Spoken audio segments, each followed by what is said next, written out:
Thank you all for coming. I'd like to welcome you to the 2018 Pune Insurance Claims Forum.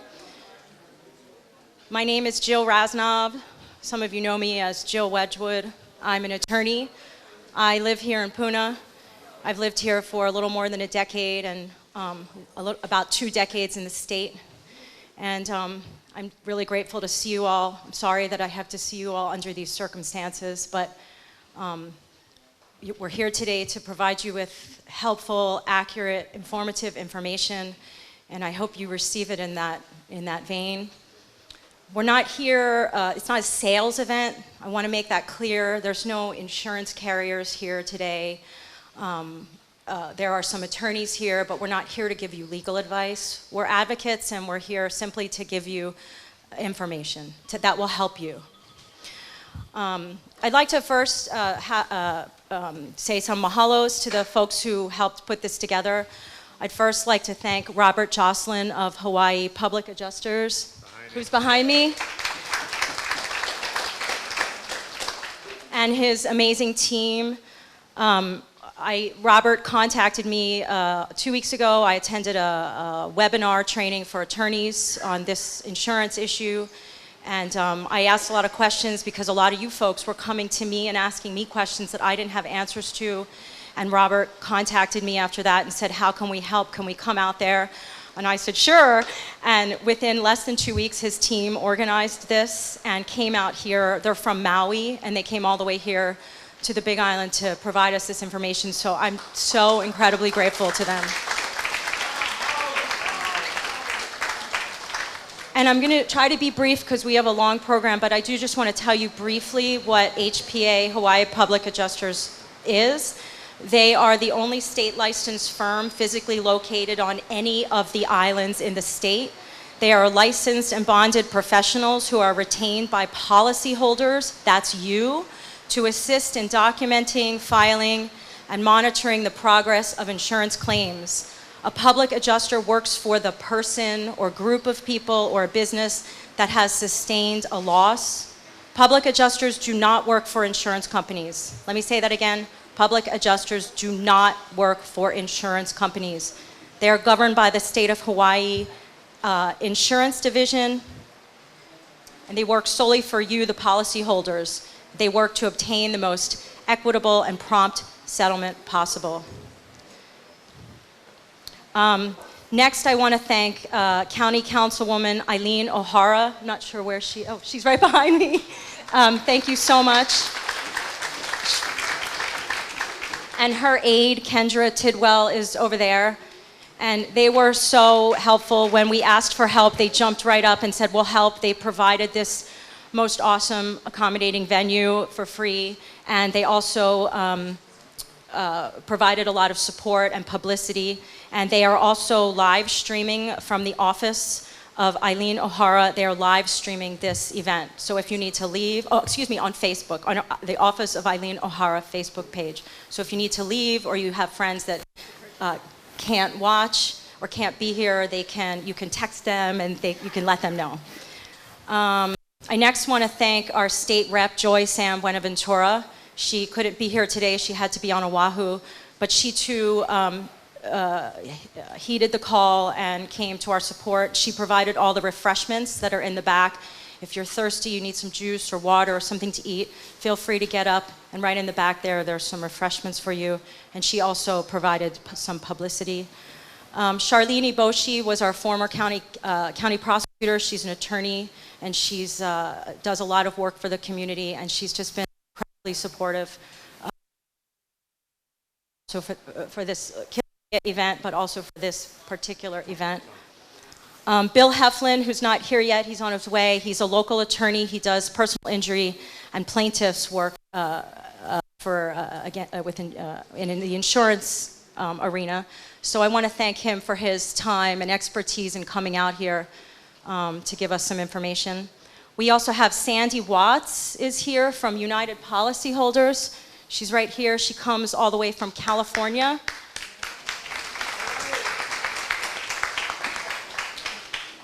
Sandy has 30 plus years of experience and expertise in the insurance field. And I want to tell you what United Policyholders, the company she's with, is briefly. They are a non-profit 501c3 organization whose mission is to be a trustworthy and useful information resource and an effective voice for consumers of all types of insurance in all 50 states. They were formed to help level the playing field between insurers, the companies, and the insureds. That's you.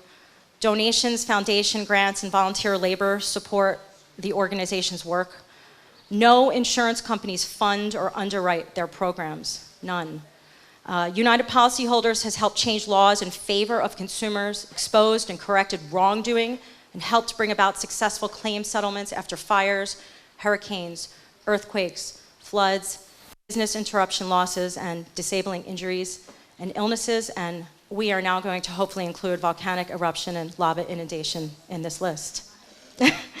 And finally, I would like to thank Mr. Tom Zizzi, right here. He's an attorney. He comes all the way from Waianae, Oahu, to help us. He has extensive experience in prosecuting claims for plaintiffs against insurance companies in the bad faith arena. So he's got a lot of great information to share with us. A couple housekeeping matters. I would ask you all to silence or turn off your cell phone if you haven't already done that. The luas, the bathrooms are in the back there, across from the refreshments. If you get hot, you can go outside and you'll still be able to hear outside. We apologize, there's not enough seats. We just couldn't know how many people were going to show up. But we're glad you're all here and we hope you can stay till the end. We're going to have a break midway through. We ask that you hold your questions, please, until the break. We're also going to have a question and answer session at the end. If you are uncomfortable speaking on the microphone, we've provided some note cards and pens. You're welcome to write your questions down and provide it to one of us, and we'll be happy to answer it that way, okay? And so without further ado, I would like to introduce our first speaker, who is Ms. Sandy Watts. And I would just like to tell you a little bit about her, yeah? No? Okay, she doesn't want me to tell you anything about her, so she's ready to go. It's all you. Thank you. Actually, I'll do this one. That one's making a noise. Thank you. I'm going to move this back a little bit. Hi, everyone. I'm Sandy Watts. I'm with United Policyholders. And as Jill said, we're a nonprofit group. You can go ahead and put the... I'm from San Francisco, so I'm happy to be here on your island. I'm sorry. This is the reason I'm here. But United Policyholders, our mission is to help insurance customers negotiate claims, basically. We're a nonprofit 501c3. We work in all 50 states. We've been to Hawaii before for hurricanes. This is our first lava flow. We are, as she said before, funded by donations and grants, and our volunteers make up the bulk of our workforce. So, go to the next one. Okay, so this is a really, as you guys already probably know, a really unique event. A lot of the work that we do, especially recently, has focused around the California wildfires.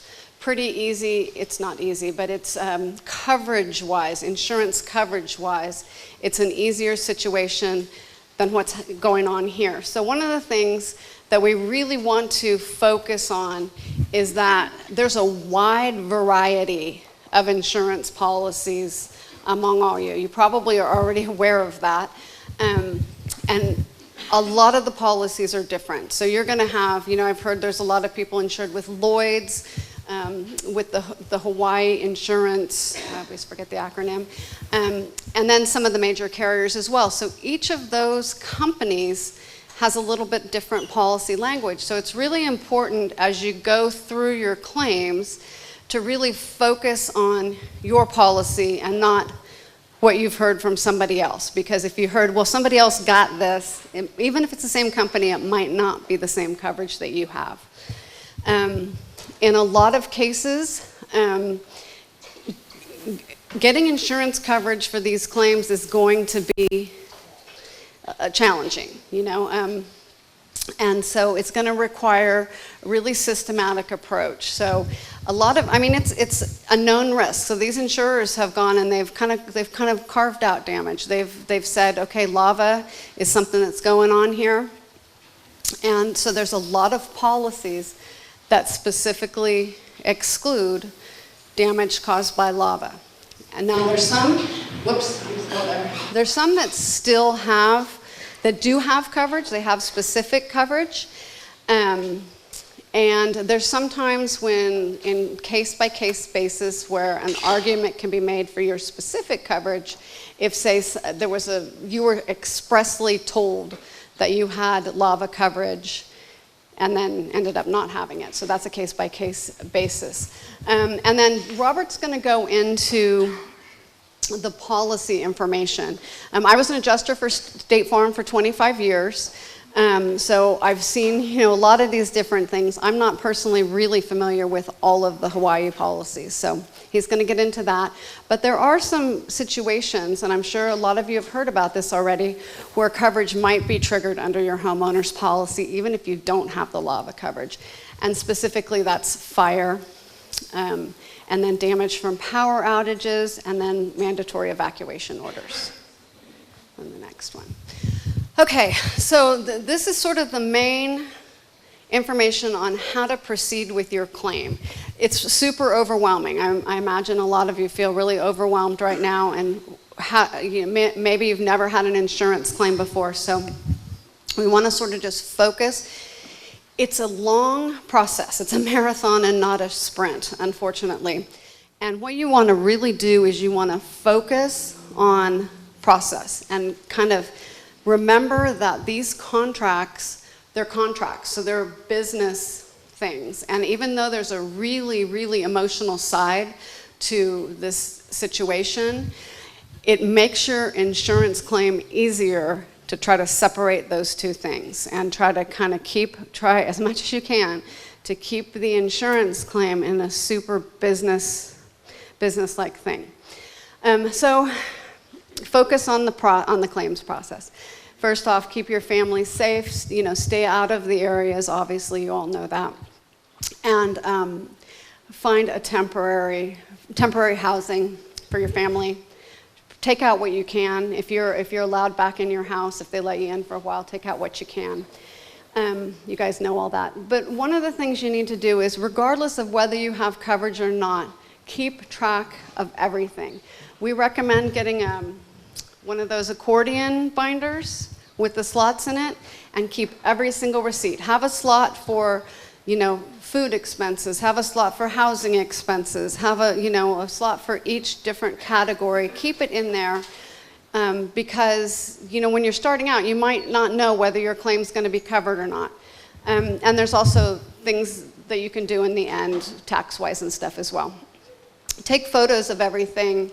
Also, the first time you get back on the property, take pictures. Any pictures you have, it's also a good time while you're waiting to go back through your pictures, digital. This is the great thing about digital photos is the more photos that you have of your house before this happened, the easier things will be if you do have insurance coverage. So keep photos. Okay, so it seems obvious, but sometimes, people get caught up. You contact your agent as soon as possible. Submit your claim promptly and, get them going on it. One of the most important things you can do while you're waiting for everything to get started is specifically request from your agent or your insurance company a certified copy of your policy. Okay, and I'm going to have a slide up here about that. But that is the thing, the declarations page it's called, and that's the thing that really spells out what kind of coverages. Here's what this is an example of what they look like. So if you see here, I got a little pointer here. These are not always easy to read.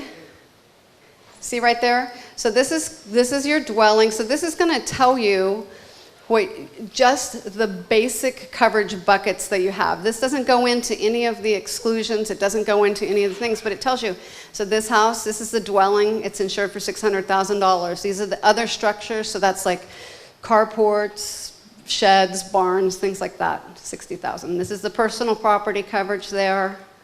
Loss of use, so loss of use are your additional living expenses for the time that you are rebuilding your property. So that's that. So, and these are liability coverage, these are different. So you want to get this, and you want to get your specific policy, and the policy booklet that comes along, you want to get that as well, because that's going to have the specifics of what your policy says, and how they interpret what's covered and what's not covered. This is part of a declaration sheet here, and this is an example of how they show the endorsements. So endorsements are things, sometimes people call them riders. They're like little things. So it's very common to have an insurance policy that excludes something and then adds a little bit back on. They want to sort of limit the coverage. So this is where you look. And then this is where they also, like this one has a hurricane exclusion specifically. But when you get your certified copy, you should get these 2 pages. You should get the booklet. They come in different ways. But then you should also get these, see these little numbered things? These are usually separate little pieces of paper that that have the actual language for each of these. So a lot of the policies I know do have like a lava, right? Or I don't know, Robert will probably go into that a little bit more. So what you want to do is, obviously review your coverages really carefully. And it's a good idea to get people to help, and I'll get into that a little bit later, because the cause of the damage is going to be key. And that might sound really weird, okay, because obviously it's all volcano damage. But there is a difference between a fissure opening up and your house falling in the hole, the lava kind of coming down, catching your house on fire. There's just all sorts of different, some houses that don't burn that are filled with ash and soot. So it's a really specific, now in some cases, you're not going to be able to figure out what happened unless there's some sort of maybe news footage or something. It's going to be difficult to figure out what happened, but if it's possible, you really need to pin that down and to have that as your specific cause of loss, because sometimes you just don't want somebody to assume what happened to your house. Oh, it's in the lava flow area, so it got flowed over by lava. Well, that's not necessarily the case, okay? So again, don't rely on what others sort of tell you, I did this and this was covered, because they could be working with a completely different set of policy language. Okay, so one of the things that we really want to stress when you're working with your insurance company, do everything you possibly can in writing. I mean, it's fine to pick up the phone and talk to your adjuster, but we really recommend following up in writing. What you really want to do is have a paper trail, okay? And so you want to be able to, if things go down the road and you have a difficulty, you want to be able to say, okay, I submitted the claim this day, you told me the answer this day. You just want to be able to have it in a very clean way. And ask them to put all of theirs in writing. One of the things that I want to talk about is, we've heard a lot of circumstances where a customer has a loss, they call up their agent or their broker, and they say, oh, well, I had a loss. And the agent or broker says, oh, well, your policy doesn't cover that. And so then they have a little talk about it, and they say, yeah, you've got this law of exclusion, blah, blah, blah. Okay, bye. Click. That's the end of that. Don't let that happen, okay? No matter what they tell you, make sure they submit a claim to the carrier. And it sounds like, that also sounds like a super obvious thing that would happen, but it is not. It is not a super obvious thing. So you want to make sure that they submit it to the carrier, and that you move from your agent or broker as your point of contact to an insurance adjuster. Okay, so somebody who adjusts the claims all the time. A lot of cases happen in disasters like this where companies don't have enough staff adjusters to handle all of the losses. Now, I'm not sure what you're seeing in terms of that right now, because you guys have a lot of different insurers. But a lot of times what they do is they hire independent adjusters who are a little bit different than like Robert.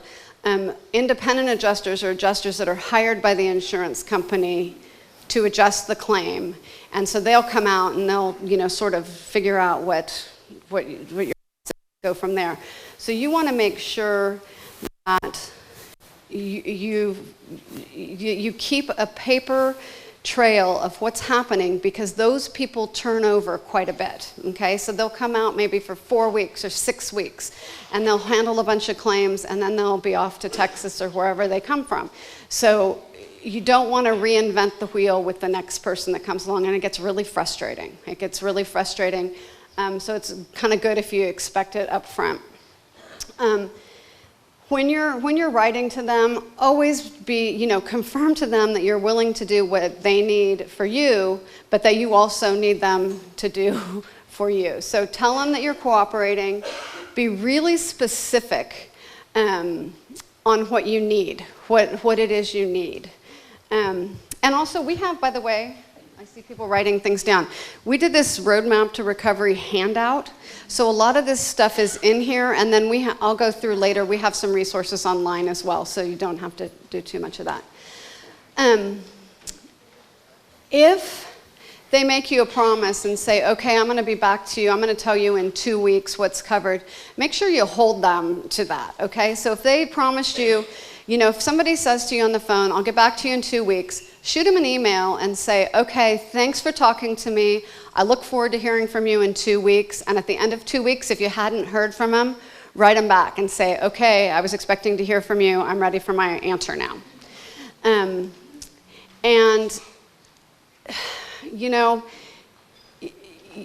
They really can't use the excuse. They need to keep, working on it. So sometimes you get stall things. So you need to kind of keep moving them along. Don't let them just say, oh, I'm still working on them. Ask them. If they say, oh, I'm still working on your claim, ask them, what exactly are you doing? What is it that you're doing that's taking this amount of time? Remind them of your leverage. Your leverage is, that your houses have been eaten by a volcano. So you guys are all, in a really tough situation, and they need to be reminded sometimes of that. And so, this is a big issue. This is a big event, and you need to kind of keep on to them. And then this is sort of just a reiteration of give them a time frame. The next one. Okay, so they're going to go into this a little more. Robert's going to go into the actual policy contracts. But we hear a lot, and it's really tough. People say, well, I bought insurance. I expect to have some coverage for some of these things. It's a contract. So what's written down in the contract is generally what you bought. There are laws on how they are interpreted, and they're different in every state. But it's a business negotiation, and you need to, and we also need to remember that you have paid for coverage, and you've paid for claim service. Even if you don't have coverage for that thing, you've paid for some claim service. So one of the things that I don't know is in my slides, but if they do tell you that your claim is denied, so they say, okay, you have a lava exclusion, make sure that they're really, really specific. When they first you're the denial in writing, and they need to be really specific. They can't just write to you and say, yeah, your claim's not covered and here's this. They need to say, your claim was caused specifically by X. Here is the exclusion that we're relying on, and it should be very obvious how those two fit together so that you can do it. And if you don't understand the denial, like if you get it and you're like, make them do it again. Make them, and go back and make them do it again and say, you know, I need to know specifically what's going. You know, if you're not liking the way your adjuster's dealing with you, or if you feel like your claim's not going well, whoops, one more. You can go up the chain. You can go up the chain of command. So a lot of times the adjuster reports back to other people, obviously, in the company who make decisions on these. So start with the adjuster. If you have a problem, and don't feel badly to keep going to your adjuster. Call your adjuster every day if you need to. That is what they're for. You know, a lot of people will come to us. We see a lot of people, they'll come to us and they'll say, well, I'm not getting what I need from my adjuster, and I'll say, well, when's the last time you talked to him? And said, well, I talked to him a couple weeks ago, but I didn't really. It's like, keep calling them up. Make them explain it to you. Ask them if they'll come and meet you in person. An insurance company really should have somebody for an event like this, for these types of claims. They should have somebody to come out, meet with you in person, talk to you, and make things clear, at least so you understand where it's going. And a little trick. So sometimes people hard time getting their adjusters. They get into the voicemail. I'll just tell you a little trick. Most of the companies have, it's like a call circle. So when you call, you can leave a voicemail message, call back, and hit 0, because most of them have a hunt thing where it goes to a team, and those teams will pick up. And a lot of times, if you get somebody's coworker, it'll put some pressure on that person to get back, because the coworkers have their own job, so they don't want to be answering their slacker neighbors' claim questions. So just there's little tricks, and then complain. Go up the ladder. Talk to their supervisor. Talk to and just ask for help. Okay, one more. Okay, so we kind of touched on a little bit. Robert's going to go into it in a lot more detail, but some of these claims are going to be require some finesse. They're going to need help from an expert, and to sort of try to get some coverage on these tough policies. So look for experts. We're going to talk about that a little bit more. Go ahead. Yeah. So there's different experts. You want different experts for different things. There's coverage. I guess we didn't put it up here, but there's people who specialize in coverage questions. Okay, people who specialize in insurance coverage law, attorneys, and people like that who can tell you. Well, I've dealt with a case like this before, and here's, they have experience in it.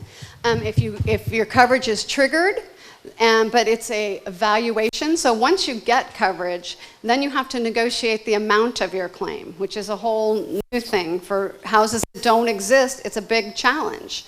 So, in a normal house fire, people don't really realize it, but there's a lot still there that adjusters can look at and piece together. Even in a burned house, you can kind of dig through and see what kind of flooring somebody had, what kind of, wall coverings and things like this. That can't happen if the house is gone. So that's where your photos come in handy. That's where things like that. And there are experts out there who can help you prove the extent and cause of your damage and the value. And then sometimes, and I'm sorry, I want to be as positive as possible, but sometimes they send out experts and they're biased experts. Sometimes the insurance company will send somebody out and they won't necessarily have your best interest in mind. So sometimes you have to get your own expert to talk to them and say, hey, look. And then pre-existing damage, I don't know if you guys are going to have that issue here. Okay. Okay, and then, so if you've sort of tried to go through this, and you're still in a dispute, we already talked about going up the chain of command. You can file a formal complaint with the Hawaii Department of Insurance. I'll have another slide on that. And then there's some alternative things you can do that they'll talk about later. This is way farther down the line. You guys are just at the beginning, so I'm not going to really get into this, but just know that there are methods for resolving insurance disputes, and then with the last one being a lawsuit. So here's the information on California Department of Insurance, consumer information. So you can go here. Sorry. California for too long. There's not a lot. I looked at their website the other day. They don't have a ton up there right now, and I think it's for the same reason. It's because they can't just make a blanket statement and say, here's how it's going to be, because each of your cases is really individual. This is just a copy of the form, so you can just go online and get it if you need it. Departments of insurance are very helpful. They can step in and resolve disputes. This last bit is we have a really huge resource library. So United policyholders, we just put it out there for everybody. This is an Ask an Expert forum, and you can go in there. Now, you're going to have to give us a little bit of leeway because we don't do a ton of lava claims so far. But we have attorneys who are on our panel who answer the things, and so you can go in there, ask a question, and we're going to do our best to try to get back to you and answer your question. And it's all private. So, one more. Lisa? Oh yeah, there we go. Okay, and we also have a library. So we have a Hawaii Claim Help library, and we're adding lava stuff in here. But in addition to that, we have things on that talk to you about how to get your claim, your dwelling claim submitted, how to do a contents claim. Did you guys pick up the little yellow book? So the little yellow book, that's free, that's our publication. There is a sample household inventory in there. So one of the things I'm going to say is that making a household inventory is super tedious. It is not anybody's fun job. Just remember that there's a lot of things that you think are not necessarily valuable or anything, and those are important. You've got a lot of money in your spice drawer.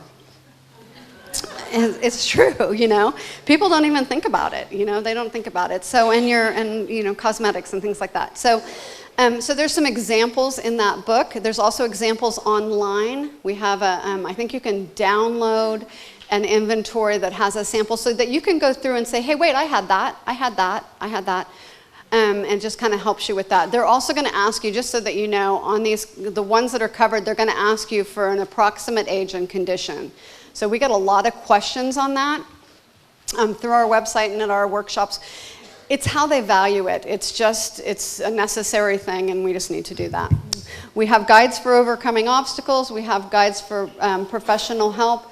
We do have an expert resource list. I'm not sure how many people. I think we only have a few for Hawaii, but they're in there. 2? Yeah, we're working on it. Okay, and then the next one. Yeah, here we go. This is just uphelp.org. That's where you start. Go to loss recovery. My name, I can be reached at sandy@uphelp.org. So if anybody has any specific questions, you can just write to me, and I'll try to find out the answer for you as best I can. And then I'm going to turn it over to Robert, and then we're going to do questions at the end of the thing. So thank you. All right, everybody, my name's Robert Jocelyn. Again, sir in the back with a hat. Can you hear me? That's a nod. There you go, thank you. I'm gonna make sure that guy is hearing me. A little announcement, we didn't know this. Keona Poco Elementary School gate, the school over here is gonna get locked that gate at 4:30. So you're gonna camp here, or you're gonna go move your car, right? Because you got about a half hour before they do that. All right. I'm going to trip over this, you know that, right? You're going to laugh. All right, Hawaii Public Adjusters. Let me give you a little history of myself. I hail from Houston, Texas. I've been here since 1985 in Maui. April 22nd, 1984. I lost everything in a house fire. The insurance company said, well, you're not covered. You signed the application incorrectly for when I bought the insurance. I have a special place in my heart for those guys. They let me go to Maui with $212 in my pocket. I left my 2 kids with my parents, a single father. That was able to bring them back later, and I got into construction and this. So, yeah, I've been getting even ever since. So, and I got to tell you that with these insurance companies, I got a lot of friends that are in this insurance industry. A lot of them. So I'm sorry, ma'am. I keep stepping in front of you. I'll just keep wandering around here. We have good adjusters in Hawaii. We have terrible adjusters in Hawaii. You okay? All right. We have terrible and good adjusters in Hawaii. We have terrible adjusters that come from the really, really big island of America and do a horrible job here. I get people from Alabama, Mississippi, Florida, Texas, Arizona that will tell me how much drywall costs in your town. Well, I have a drywall license. I have 19 contractor license category trades here in Hawaii. So I want any one of them to come in front of me and tell me how much it costs to hang drywall. All right, we are the oldest and largest public adjusting firm here in the state. Public adjusters, we all go by PAs. This is a business of acronyms, so just get used to it.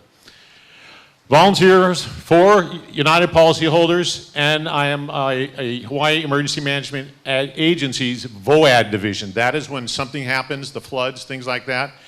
They'll get the Methodist or Catholic revitalization efforts, all those. I am a member of them. I assist the volunteers. Let's see, cases, we do cases, everybody goes, okay, come on, how much do you cost, right? Well, let me go through this. Pro bono, and I just handled one maybe a year ago, yeah, one a year, and it had to do with Home Depot had asked me to talk to this person that they had sold a desk to. Home Depot sends out 2 delivery guys to do it the next day, except for one delivery guy doesn't show up. That guy drags that desk right across that whole bamboo wood floor. The lady said, I want bamboo all around my house. Home Depot said, no way. And so I get this call. And he said, would you settle this with us, help us? That's my pro bono work. It's a one-item issue, right? The floor. Well, she had different flooring in the upstairs. She had carpet up her stairs. So I said, she gets all of this flooring replaced, not repaired, and she doesn't get all of her other flooring replaced. Both sides agreed. That's where it ended. That's what we do pro bono-wise. We don't get paid for that. We do hourly fees. Several of the attorneys I saw in here hire me by hourly. I've been Dalberted out. I can be an expert in court. Coverage issues, how you handle a claim, what's proper, what's fair, what's not fair. That's where I live. What's fair, what's not fair, who's owed what. And the majority of our contracts are by contingency fee. I don't get paid unless you get paid. There's a lot of that in this room. Am I still too low? You need me louder? Oh, it's raining. I'm sorry, it's raining. It's too loud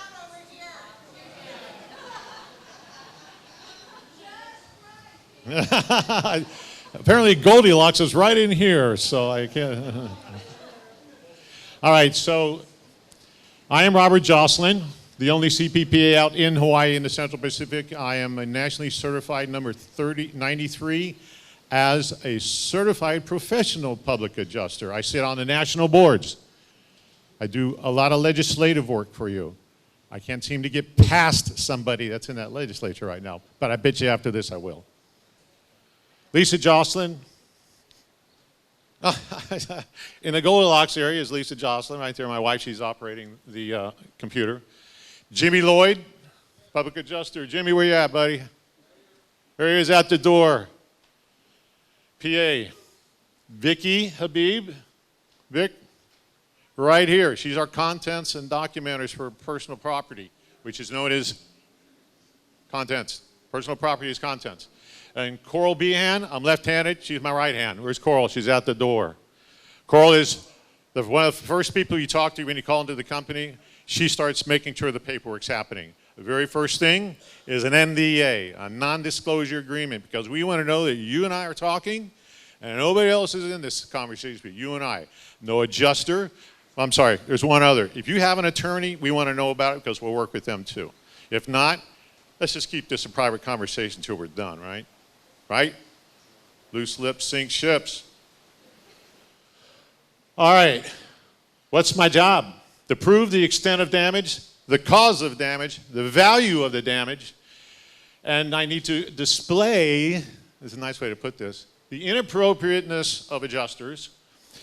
I call out items that the adjuster didn't even address. I can't tell you how many times they've painted a burnt down wall and they don't put the drywall in, and they're arguing with you that that's enough money. And that it's this much drywall costs this much at Home Depot. It's not their job to tell you how much drywall is at Home Depot. It's their job to give you the right amount of money to fix your house to the way it was just prior to the loss, and you get a contractor to do it. You get somebody to move your contents in and out, store it.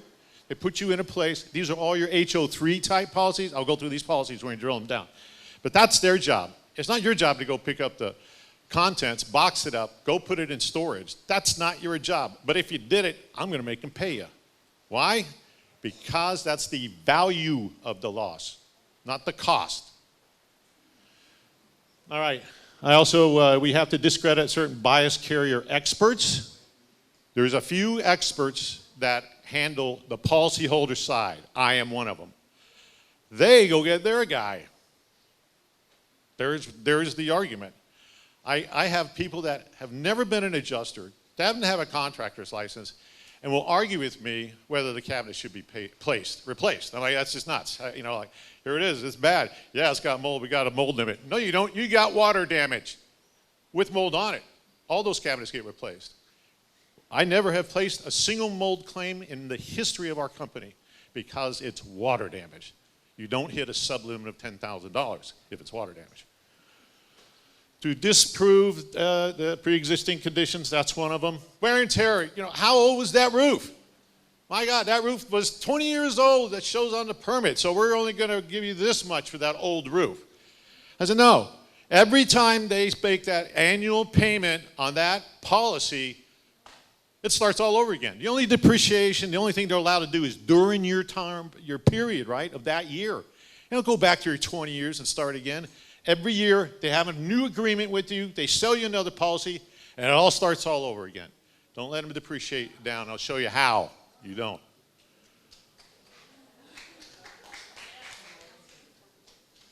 And then we do this, supporting documentation of the loss. Somebody says, I've got a lot of pictures. I go, wow, that looks like 17. We do hundreds of pictures, close-ups, name tags. We prove it. We prove it. We don't have these issues because, they look at what we do and they go, well, let's see, do we pay them or do we take these people to court? Well, we'll take you to court. If I got 300 people being treated the same way, do you think the legislature and the insurance commissioner and those people are going to listen? You betcha. 1 and 2 of you at a time, you're divided. What happens when you're divided? You fall. All right, so out here is the HPIA, right? The HPIA. That is what was first sold in, I know it's HPIA, but I have to say it that way. So, a few of you got that in the crowd, right?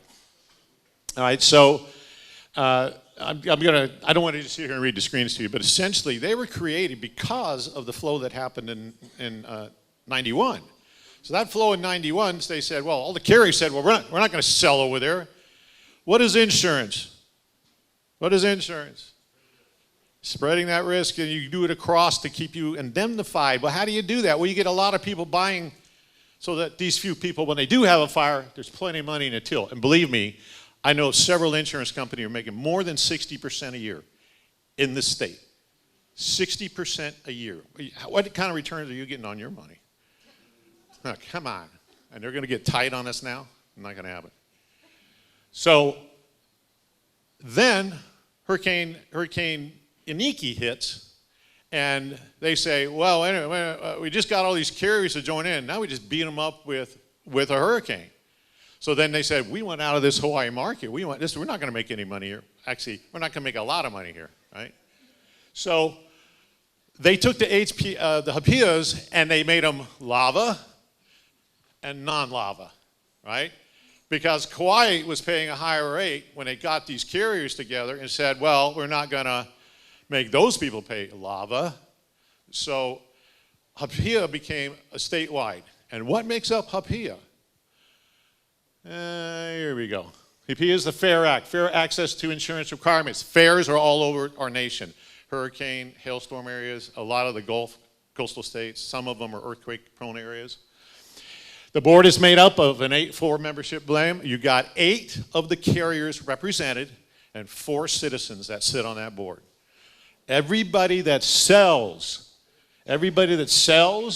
insurance under the P&C, which is property and casualty, that is where your homeowners and your dwelling policies lie, are under a P&C type policy, has to be in the pool to sell these fair acts.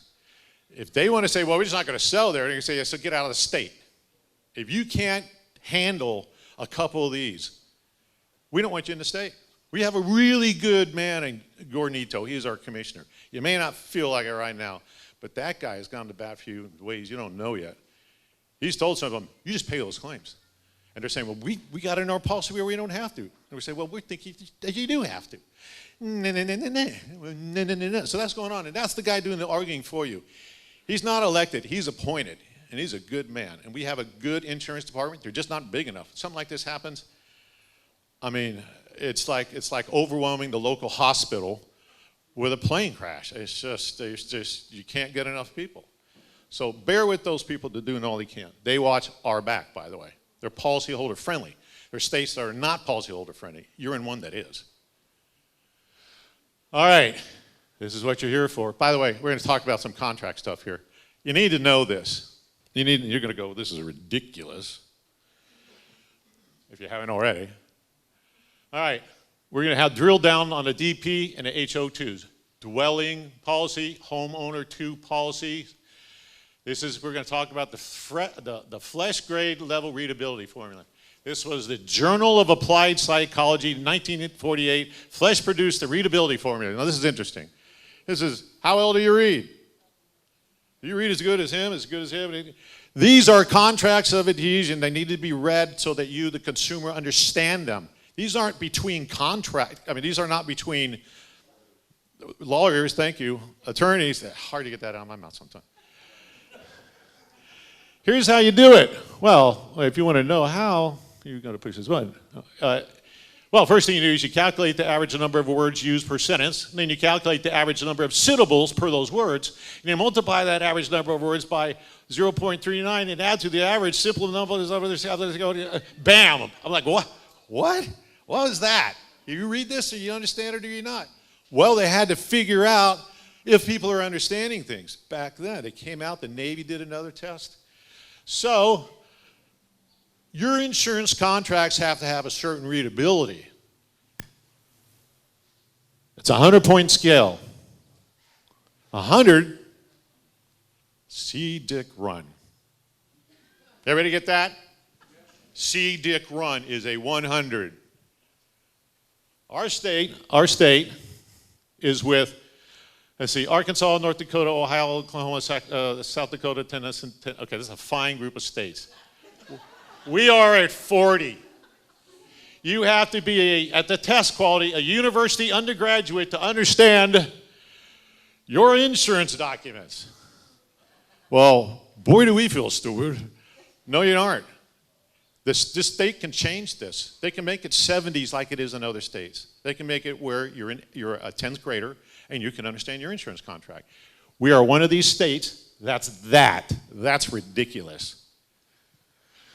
All right, so the purpose of that slide was just to tell you how silly things are here. All right, I love this state, I really do. I really do. I love this state, but I got to tell you that there's some things you just shake your head at. Okay, here we go. Typical drill down. DPs are for secondary vacation homes. We've probably got a dozen mainlanders that have called us, signed up with us, and said, you got to handle this for me. I'm in New York. I'm in Santa Clara. I'm in Pennsylvania. Handle it, right? A lot of them have the DPs because they're their vacation homes or they're a rental or something, right? Your HO2s are the most prevalent amongst the HPA's policyholders as sold by producers. What are producers? Insurance agents. Changed maybe 12 years ago. You can't call them an agent anymore because they makes you think that they're your agent. Who are they the agent for? Thank you very much. So it was misunderstood 3 different ways, right? Worst way is your agents really are for the carrier. And the carriers have them under contract to be controlled a certain way. Now, nothing wrong with it. There's a lot of good agents. I golf every Friday with a bunch of agents. Don't call me on Friday afternoon. I'll tell you that I sit there and I golf with these guys, and we have incredible conversations that go on. And it's not that they don't know, it's that they don't get told, right? They don't get told. They sell the car. They don't fix the car. They sell the. When's the last time you got in a wreck and you went over and you went to the sales guy and said, hey, you sold me a car that won't go through a brick wall? It's not going to happen. Well, we're up to some brick walls here, right? All right, so both policies under Section 1, this is your Section 1, talks about where your limits are. A, your coverage A. Anybody want to guess what an A is? Your dwelling. B, other structures. C, personal property. I got that same girl saying the same thing. D, loss of use. And on the dwelling policy, C and D, fair rental value, additional living expense. So, you see how it all starts with that number, is 5% of that number. C is 50% of that number. Whatever this, when that changes, all this changes, right? These tend to be the call-out numbers because you could say, I want more. And I tell everybody, get more over here. It doesn't cost that much more because when we have problems in Hawaii, it ain't over in 3 months. It just isn't. It goes on for years. That's the Aniki people. All right, so let's go to the definitions page. These are always interesting. Definitions are simply you, your, and we, us, and our. That's what they tell you. That's the definitions under the DP. Not lava, hurricane, and it's not there. Under the definitions section, that's all you get. HO2, which is the better policy in my opinion. You're the homeowner, right? Definitions are an entire page with 8 headings and other definitions and things like that underneath it. Well, why would that be different? These are contracts of adhesion. What does that mean? They write these policies. You don't get to say, well, I'm going to cross that word out, and I don't want to do this. Like, you don't get to do that. No, you can't do that. These are adhesion. It's a take it or leave it situation. Who benefits from take it away situations when somebody writes a contract? The policyholder. Wrong. It's the policyholder. Why? Because ambiguity, by the author, favors the policyholder every time. If it's ambiguity is there, it's you win. That's just how it is. Our court system sees it that way too. Now, I'm not a lawyer, but I can read. And if it says it's covered, or they misplace what they say is covered or not covered, I'm going to read it in my favor, because I read it in my favor, because it's for you. All right, so we have, let's see, same occupied parties of 40 greater limits of personal property, LE, and certain general liability coverages. I'm just showing you the differences, because this I know this gets a little boring, but we're about to drill this down. Personal property policies are HO4s, UOs, unit owners, HO6s. What are those? Condos. All right, here we go. Casual clausal language means language in the clause relating to certain losses. Coverage A, dwelling. Here we go. The dwelling in the resident premises shown on the declarations. These are verbatim, by the way, right out of your deck page. Right out of your, okay, let's do this. DICE. Never forget DICE from now on the rest of your life. DICE. It's a great, another one of those little acronyms. Can you hear me? I get this one guy does this. It's all about you. Okay, you did, all right. Okay, so DICE means declarations, insuring agreement, conditions, and endorsements. Endorsements. The only way you can change policy language in any of the first 3 is you add an endorsement to it. It could be a positive endorsement, or it could be negative. No, we're not going to pay for your dead dog. So it's a yes and no's, right? Endorsements are only things that can change that language. It's in those endorsements. All right, and there's little other things, folks, but really we'll be here all night if we start. I had to get a root canal. It was painful, but I had to do it. So you have to bear with me as we get drilled down. That's it. There you go. Drill down on this. So DPs, we do not cover other structures used whole or in part manufacturing or farming, rented or held for rental to any person not a tenant. So if you got a tenant and they got their stuff in there, is it covered? What's it saying? B. Yeah, sure it is. If they're your tenant. Your tenant's got, your odds is yours full, it's covered up to a limit, up to certain limits. What do you have on your limits or sublimits? We do not cover other structures, says the same thing. But look at the difference in the language. This says business. This says commercial, manufacturing, or farming. Can anybody guess what's out of this one that's not in this one? Oh, yeah, there you go. But what if you're farming for yourself? What if you're farming and you're under one of the sublimit? These little language changes sound the same, but they're different. Let's roll. Let's get to these differences. C, personal property, DPH2s. We covered, language is the same, so I'm putting them together. At your request, we will cover personal property owned by others while the property is in the part of the resident premises occupied by the garage. Wrong, by the insured. So in other words, one is for the garage. This is personal property, I don't care where it is. Fits in the resident premises. Anything you ever see in parentheses in a policy, you go back to the definition and you find it there. People go, why do they keep doing this? I go, well, because they're trying to tell you to go back and look at the definition, because that's what they're defining. They're defining resident premises as this. It means this. What does it not mean? Well, anything that's not that, right? A guest or a resident employee while the property is in any residence occupied by an insured. So now it gets to move around a bit, right? It's not in that same spot. Again, that's where you look for these coverages. Both DPHO2s have 10 additional PP clauses, personal property clauses, that subject certain losses, money, watercraft, jewelry, firearms, etc., to lower limits. I had a lady, had a beautiful, brooch collection. You're going to give her $2,500. Why? Because there's a sub-limit for your jewelry of $2,500. If you say, I want more, then you say, well, just tell us what it is. And you pay a little bit more, and not all that stuff's covered. But if you just believe that I've got $50,000 in brooches, I'm sorry, but you should have scheduled that. And your agent, your producer, should have told you that. All right, where were we? Okay, now covers D, fair rental value under the DPs. Fair rental value means the fair rental value of that part of the described location rented to others held or rented by you by any less any expenses that do not continue while that part of the described location rented or held for rental is not fit to live in.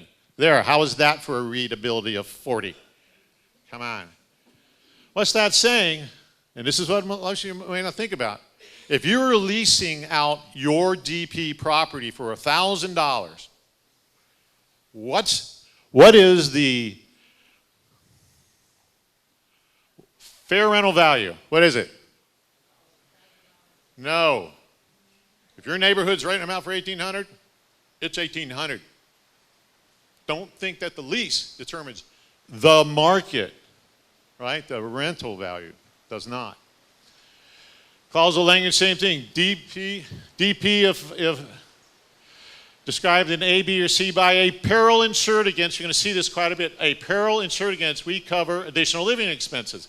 Means any necessary increase in living expenses incurred by you so as that your household can maintain a standard of living. I have one right now. The lady had a flood in her house in Kauai.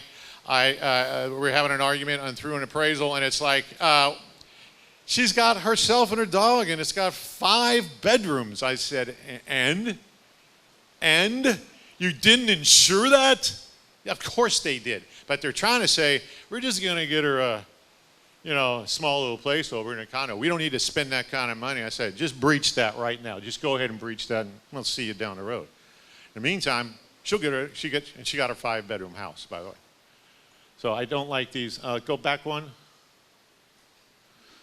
Okay, additional living again is that. HO2D is the loss of use. HO2s, which provide general coverage under D. If a civil authority prohibits you from use of the premise as a result of a direct damage to the neighboring premises, we cover additional living expenses for no more than 2 weeks. Show of hands. Who's got any of that going on right now? All right. Who doesn't, but you got it written like this? A couple more hands. How many times were you let back into property by a civil authority? Did you get in? Never? Okay. Did Mr. Kim say, look, show your ID, we'll let you go in, but you got to get your stuff, come back out? Have you done that? Have you heard of that? Because that starts another 2 weeks, folks. You don't get 2 weeks of policy. You get 2 weeks. If he opens it, closes it again, 2 more weeks. Understand how that works? This is written in your favor. Sorry, next. Okay, still in drill down. These are places where I'm showing you can get this stuff. Debris removal. So you get your limit. Let's just pick a number. Say it's your dwelling A is $200,000. What's the limit you're going to get paid? Your house is gone. You got to prove it. Who said that? Get out of here. No. Here's how this works. The value of your house could be $300,000. Right? So I'll run it through my depreciation schedules. If you got a $200,000 poly, I don't do this because they may have co-insurance. Let's say it's $250,000. Your house is worth $250,000. You've insured it for $2. We run it through the formula. I depreciate it down to $22,000. I depreciate $22,000. I'm trying to pick a round 10% number, but it varies. Then I go, and you got this, another 5% debris removal of A. Oh my God, what did I just find you? 10 grand, right? Trees, shrubs, and plants. If anything out there is still alive, I'm pretty sure 5% of 2 is another 10 we found you. So what are we at? We're at, we're down to 220. Your limit's 200, right? I'm still going to keep going up. Next slide. Reasonable repairs does not increase the limit of their liability, and it does not relieve you of the duties. Property removed. I saw a bunch of trucks leaving with a whole bunch of people's stuff just going down the road this morning. Do you think they understand that that's all covered? Do you think you had a moving company go pick that stuff up and move it out of the way of a pending loss, a peril that's insured against? It's covered, that move. You let it fall off the truck, that's your problem, because that's your responsibility, right? All right, next. DPs, HO2s, perils insured against. Now here we're getting real finite. Yeah, somebody's seeing it. Yes, ma'am. One, please. Don't anybody else do that to me. Back one. What? We insure. This is language out of almost most of the policies. I can't guarantee you because all these policies are different, but I know right now that things are in your favor more than you think it is sitting there. We insure covered property. What's covered property? Anything under A, B, and C, and D, right? Anything that's under your... Against direct loss from any cause while being removed from the premise, endangered by a peril insured against, and for no more than 30 days while removed. There it's paid for. And at least in this one policy, it's for 30 days. What is that? Storage fees? But if you're moving it to some other place or some other property or some friend's house, like that whole move is covered. As long as it's a peril insured against, right? We're going to get to that. Here's where we get fun here. I'm sorry I'm edging you folks out. I can't get any smaller. DPHO2s, perils insured against. Oh my God, there it is. We were talking about that. There it is, perils insured against. We insure for direct physical loss to the property covered caused by, unless the loss is excluded unless it's excluded in the general exclusions. Back to section 1, right? Insuring agreement. Fire. Is that covered? That's what I want to hear. You're following me. This stuff is all covered, right? Under these DPs and HO2s. Smoke, meaning, we're going to go back to this word meaning. Sudden and accidental damage from smoke. This peril does not include loss caused by smoke from agricultural, smudge, industrial operations. There's gas under this policy, asphalt, any of that covered? Is it from agricultural, sludge, or industrial operations? No. The word meaning is on. Let's go to the next slide here. Okay, DP's peril insured against, it's still running, the 10th thing. These are all standard under DPs and HO2s. These are called named perils. These things are a named peril. But people go, well, I have an all risk. What you have is an HO3. You have, we'll cover anything, but not this, this, and this. So that's not all perils. However, if it happens because of this, then it is covered again. Yeah, I know. I get the same look from all of you. That makes no sense, but that's how they do it. Let's go. Weight of ice. You know how we get that over here all the time. Weight of ice. Accidental discharge or overflow of water. Sudden accidental tearing apart, cracking, burning, or sludge pipe. Sudden and accidental tearing apart, cracking, burning, or pipes. We've had during during a Zell, where the wind just cracked the pipe, and it wouldn't have been a big deal, but it flooded the whole house. They're like, oh, well, that was a windstorm. It's like, nope, that's a cracked pipe. Bam, right there. Now, 14, the last thing under these broad policies is volcanic eruption other than the losses caused by earthquake, land shocks, right? Insured against volcanic eruptions other than caused by earthquake, land shocks. If you had your house shaken apart and fell to the ground, they're going to go right here. We haven't got the lava, have we? Let's keep going here. HO2's added coverage. So DP, these are the same.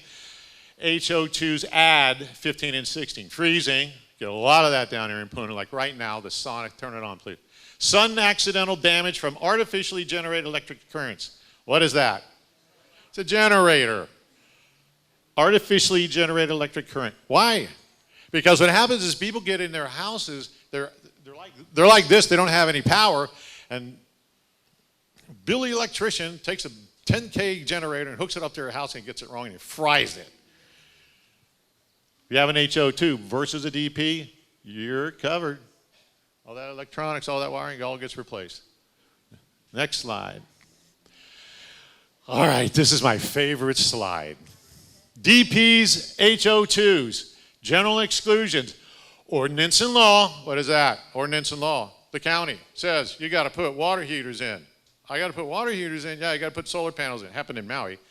You're required to put your solar water heater panels. But that doesn't. But they're not going to cover that. You got to go do that. But if you have a fire and you got to go build another house, the ordinance and law kicks in, because ordinance and law coverage then says, hey, it's only when you're rebuilding or you're having to do something like remove the asbestos and things like that. There may be asbestos clauses, but we have good carriers. They take care of it.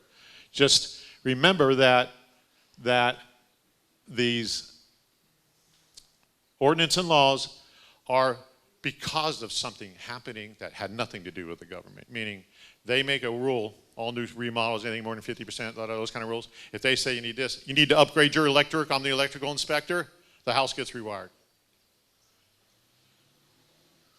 Earth movement, I just love this part right here. Earth movement, meaning, this is out of Black's Law Dictionary, 10th edition, some of you may know what Black's Law is. Meaning is the sense of anything, but especially of words. I love that. What is it doing? Earth movement, this is exactly it. Meaning, earthquake,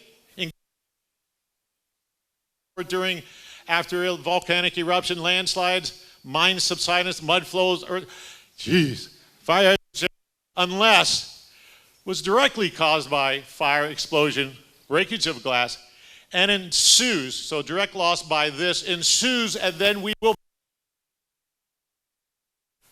Well, they give it back to you, don't they? If it happens because of that, they give it back. Water damage is number 3. Number 4, power. But if a peril insured against ensues, we will pay only for the ensuing loss. Gives it back.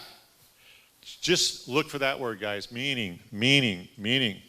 meaning the sense of anything. And then the last ones are neglect, war, nuclear hazard. So we get bombed by North Korea. We got this, they're going to throw this at us and that. Outside of the nuclear weapon, we got to go to war. Nuclear, yeah, so they're going to exclude all that.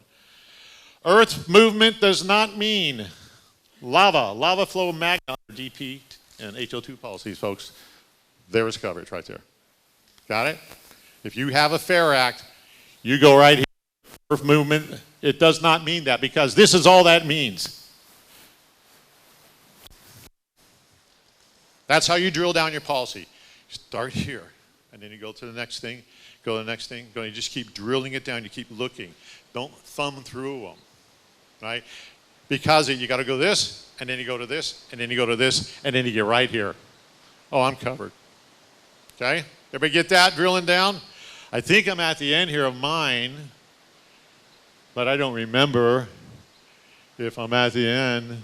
Oh, yeah, I'm at the end, folks. There you go.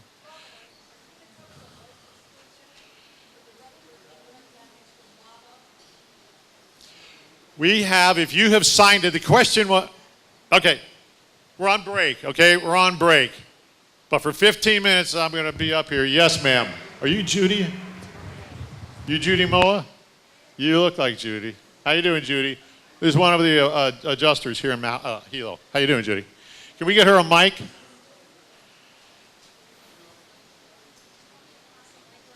Yeah, actually, she'll pass the mic around, but let's get Judy. Yeah, the cap right there.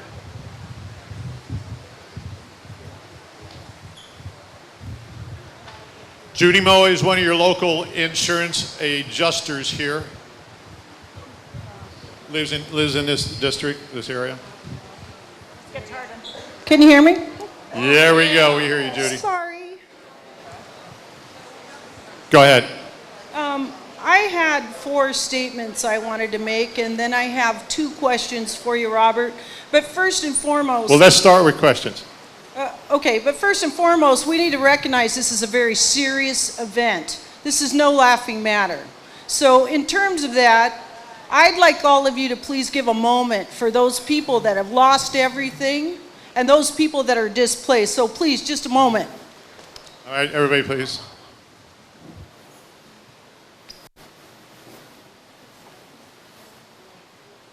Okay, Judy, what was your question? Thank you. I'm not here in an adversarial stance whatsoever. I'm here in an informative stance. I'm a broker in the state of Hawaii, and I'm also a retired FEMA catastrophe adjuster. So I've worked with Robert and many other public adjusters for years, okay? What I'd like to say first off is, Sandy, I'm going to cut you a break because you're from California. Robert, you live here since 1985. You should have the understanding that fire covers lava in the state of Hawaii. It's an all perils policy. The only thing that is excluded is flood, earthquake, and hurricane. Oh, somebody doesn't want to hear me, sorry. Oh, we want to make sure you're on the film. We're giving the advice. Anyways, let me go on. So when our insurance commissioner came out and said you folks have, if you have a fire policy, you have coverage by lava. Understand that's true. Okay, that's true. If you have a home in a lava zone 1, you had the opportunity to buy a policy that excludes lava. And I'm sorry to say it so frankly, you have no coverage, not for the dwelling, not for loss of use, not for personal property, if you have a lava exclusion in lava zone 1. Is that it? Okay? Is that it? No, seriously, because you're giving one legal advice right now. I want to make No, sure I'm not. I'm declaring I'm sorry. I really, policy. I just want to interrupt you with no disrespect, okay? None meant either on this, but I certainly we know wanted that people some to of be the informed. I know that I have to say that some of the things you are saying are incorrect. And I'm an attorney, and I've looked at this for a month, and I've met with people, and I've attended webinars. Mr. Ito, what he stated only applied to HPIA policies. We know Incorrect. We know that people in these areas have a specific lava exclusion from Lloyds of London. I have seen it. That would be in And lava zone 1 if they bought it, correct. And Mr. Ito has already retracted and corrected what he said. And Because so, he didn't include lava zone 1. And so, ma'am, you know, these people have come here to provide information, and I would like to Thank you. give them that floor. And so I would just like to have this stage for people that have questions. And if And you I do would have like, a question. I do. and- I have two. okay, then please ask your questions. Thank you so much. Yes, and along the lines of that comes a couple of statements. There's only two issues here: total loss or loss of use. Sorry, sir, I have customers in this room and they need to be informed. So, total loss or loss of All right, use? are you, actually, you're an I'm not- adjuster. You're not if you're saying that you're a broker and you're representing people and you're I giving own claim MOA advice- Insurance Services Hawaii. All right, I've had an agency for But 4 Judy, years. Judy, So seriously. sorry, Robert. I don't mean to rain on your parade. When we It's need not you, a I'm sure parade. I will call you. Nobody's here and on that a will be parade. when an insurance carrier does not act in good faith. That's when we will call you. In terms of your adjuster, he's not the end of the day. It's your agent. Call your agent. Get them to find out what's going on. And right now, in terms of patients, it's difficult. I'm sorry, ma'am, but this is just not your show, and we're gonna have to cut you off, okay? This is not a show for adjusters. This is not a show for insurance folk. This is a show for homeowners to ask their questions, ma'am. Please, please. Who has a question who is a homeowner and not an insurance rep? Ma'am, please. My policy is a RLI who took over an HPIA policy. They rolled over a number of policies to private companies, and mine says lava surcharge included. What does that give me? Okay, I'm going to tell you this right now. I need to see the rest of that policy. But if you got a lava surcharge, sometimes it's district driven, and sometimes it's because they're doing something about a surcharge, right? So if we can see the rest of that policy. RLI is a good, Tate runs that claim side, is a good person, and they look for policy. The job is them to find you coverage, not find out how to get rid of coverage, right? That's what you just heard, how to get rid of coverage. We're trying to tell you how you get coverage. And a lot of these adjuster claims management people and the carriers themselves are good people to work with. But you just got some people that do not understand how this works. So if I can see that policy. I'll make it clear. Let's go, Mark.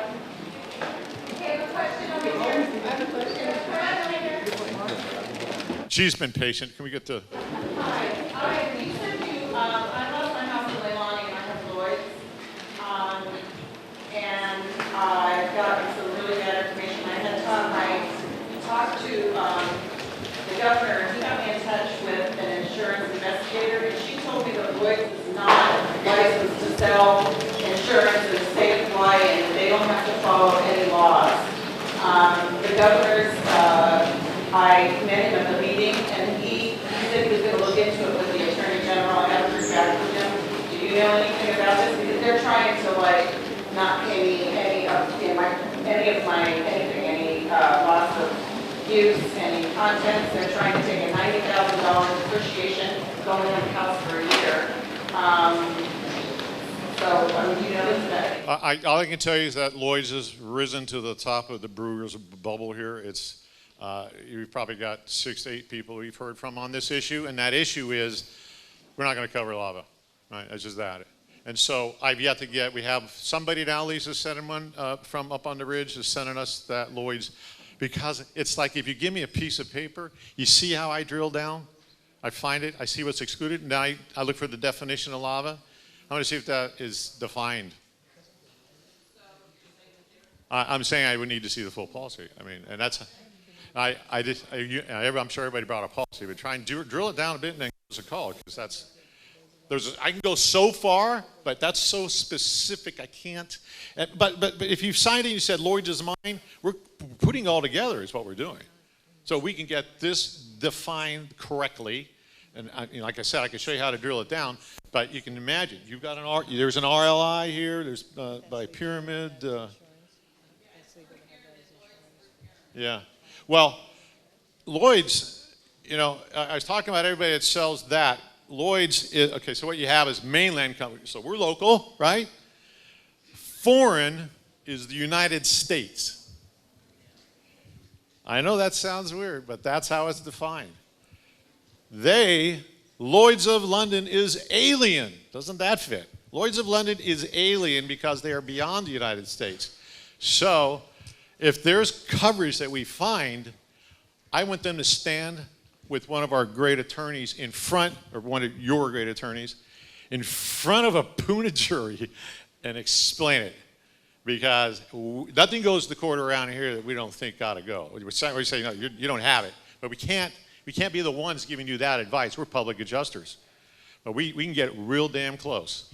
And then if they don't listen, it doesn't matter. I have had Lloyds completely deny a $1.4 million fire loss in Maui. And it took me a long time. It took me 5 months, and I got $1.4 million out of them. No attorneys. They denied it. Yes, ma'am. Mike? Somebody got the mic? I have a question about inaccessibility. If your house is not damaged, but inaccessible, uninhabitable, my insurance carrier says that's not covered. And I wonder how Do your long... insurance carrier or your agent or your producer? My agent. Folks, I can't tell you this. I can't tell you how many times there's always wrong. There's always some agent, producer that says no. How do they make their money? It's off your premiums. And there's nothing wrong with that, right? We're all in the business of getting by and making our money. There's nothing wrong with that. And this is an odd thing in this state. They can sit there and write a check for that camera that got stolen, that plane. They can say, well, my God, she does $20,000 a year with us. That agent can write that check and say, I'll pay it. We won't even turn in a claim. Right? Oh, I'm just taking care of it. They're allowed to do that. So do they do that? No. But is there any precedent for inaccessible homes like we're having here? Well, I'd have to say I've seen the policies that have to say, yeah. How's that your standard of living? How are you back to where you were just prior to it, as long as it's a peril insured against, right? If you don't have a flood insurance policy and your house gets flooded, right? I can't help you. I mean, you don't have a policy that covers it. That's the 2 weeks. No, answer, give me your policy. I can't, everybody wants to think that I just did 2 side-by-side policies. And you see how they start changing little things? I can't tell you yes or no. Can you ever apply just 2 weeks? Is there any way to go beyond the 2 weeks? Loss of use, 2 weeks is enough? Everybody understand what I'm saying? There's ways. There's ways. That's civil authority. Now let's say he lifts it. Is the health department saying don't breathe the air with civil authority? Yes. 2 more weeks. I mean, you can almost keep doing this. But again, if you have one that's insured, a peril insured against, then that carrier should be doing a decent thing in providing coverage for you, right? Civil authority says get out. You don't have utilities because this has burnt your utilities and things like that from a fire, right? Or it's circled you. You're off the grid, right? Not by your choice. So depending on which policy it is, most of them would cover that. But somebody says, well, I got an RLI and I got a Lloyds. I can tell you right now, I can put 2 pieces of paper side by side. This opening section 1 of each one of those are completely different. One's manuscript, right? What's manuscript? State Farm, Farmers, Allstate. They have sort of their own policies and their own ways. We get along with State Farm, Farmers people, Allstate people. They're nationals. Those people, those brokers simply only sell those things. They don't sell like independents. They say, look, I went out there and got 17 quotes for you. I'm independent. I'm not tied to any tree. We got a whole question and answer after this too. I'm going to go this way. Yes. Anywhere from 10 to 15%, depending on difficulty of what we see. What? Yeah, I think we should. We're getting right here, we're getting into legality issues. We want to probably go ahead and bring the lawyers in, right?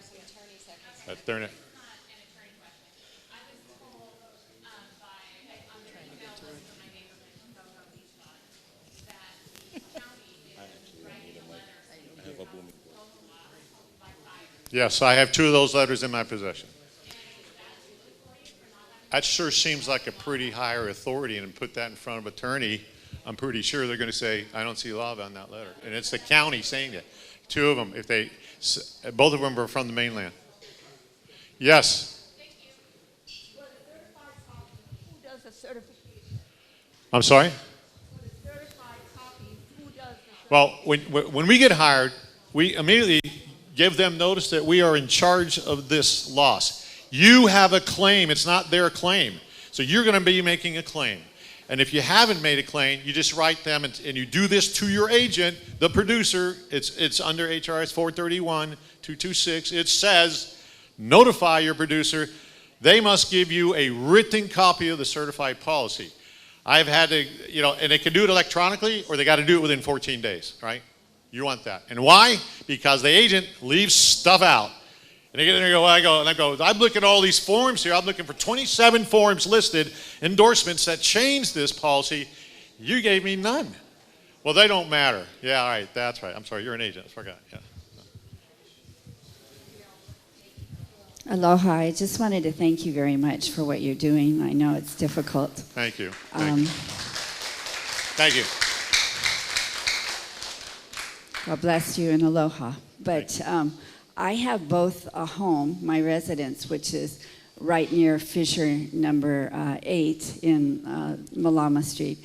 And then I had a B&B rental in Lanipuna Gardens, which it's rather difficult to tell, but somebody who flew over in a helicopter said it was no longer there. So I'm waiting for official.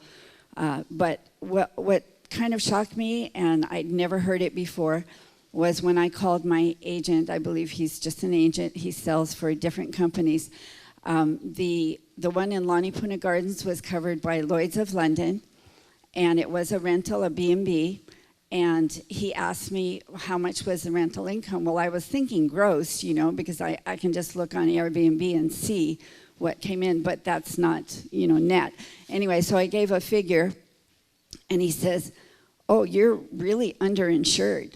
And I said, what does that mean? I mean, like when you sold me the policy, I just told you everything, and I figured you were just covering my butt. Okay, and let me get to where you're going with this. Because okay, but wait, this you're is really giving us a speech. I got these people on the talk. Okay, he said, because I'm underinsured, 50% of the value of the policy would be cut off, not just for the rental value. I understand. This is questions. I haven't gotten one. Give me one. Give me a question. Okay, so is that actually possible that Lloyds of London can cut my policy in half? If it's 300,000, it's now yes, 100. It's possible. However, that being said, I want your agent now, because how many times did an agent go out to your house and say, yeah, I think your house is worth this much? As an agent, again, agents typically have E&O insurance. Errors and omissions, everybody knows what that is. They made an error or they omitted something. I got to tell you, if I find out that we got the same agent selling Lloyd's policies that are in fire zones that aren't, boy, I got to tell you, that person may not have a good year, or a decade. And Last question with the guy in the black hat, please, and then we're going to go to the lawyers. My name is Stan. I'm native Hawaiian, born and raised in Hawaii. I had a home in vacation land. But I hear home, contents. I don't hear land value. Why is that? I mean, if we paid fee simple, don't we own the land that the house is sitting on? And why aren't we being compensated for that? One of the number one things, you don't get to say, I want everything covered, my land and everything. It doesn't matter. Land is not insured, folks. Water is not insured. The lake in your water is not insured. The bank on it, the pier, maybe. But it's not, if you don't, why not? Because they'd be out of business. They don't insure land anywhere, mountaintops, anywhere. Land is not insured. And it's the reason, and this is one of them. But I'm not saying it's fair. This is life. Pretty sure it's not fair. But the land is not covered under insurance. I don't know of one. State Farm? I don't know of one, right? Never seen one. I've never seen one. I mean, they insure stuff on land, stuff that happens on land, but they don't insure the land in itself. It's ridiculous, I know, but that's just life. Could we have a show of hands of who has Lloyds in this room? So we have got a lot of people here. Wow. Push back. Wow. All right, so make sure you tell me whether you got the law of excursion or not. Who does not have a law of excursion? Exclusion. Exclusion. I drove the excursion. All right, so you do not have an exclusion or you do have an exclusion. Hands up if you do have the exclusion. All right, if you put your hands up, put this down, if you, or the other way, you have it. These are the haves and the have-nots, right, on that? Now we'll find out. We'll find out. We'll find out. Oh, that's, yeah, well, yeah, whether it was in Lloyds. Yeah, if you have lava, we've already got a couple that are just straight up, they had lava coverage. They're written out of, I think Chubb had one. Yeah, whatever, yeah, whatever. So we get, but we really want to get to the attorneys. We're going to talk a lot more after this. Let's let these guys, these talented people, explain where we are, and then we can pick this back up again. Is everybody okay with that? Because these guys, these people have flown in here.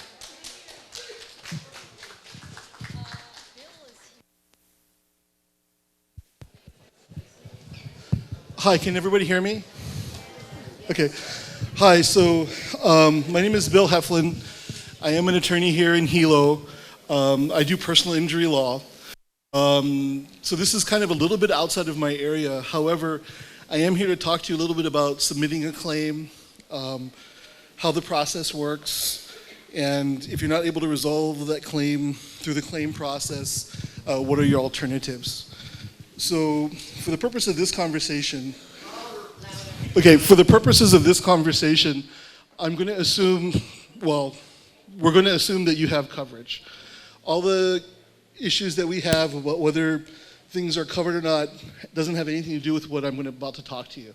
What I'm about to talk to you about is assuming you have coverage and you submit a claim. Okay, so the claim process begins with you notifying your insurance company that you have a loss. In this particular case, that loss would be real property or personal property. I regret to inform you that under Hawaii law, all you're going to do is collect for the loss of the value of the personal property or the real property. You're not going to be able to collect any money regarding emotional distress, pain, and suffering. Those things are not covered under property damages. So you would only be able to recover for the value of your real property or the value of the personal property that you lost. Okay. The first thing that you should do before you submit the claim is make sure that you have all the paperwork or evidence necessary to prove your claim. And what I mean by that is if you lost your property, you need to be able to show them you lost your property. That shouldn't be that difficult in this particular situation. You know, when they can go down there and look and see that the house is gone.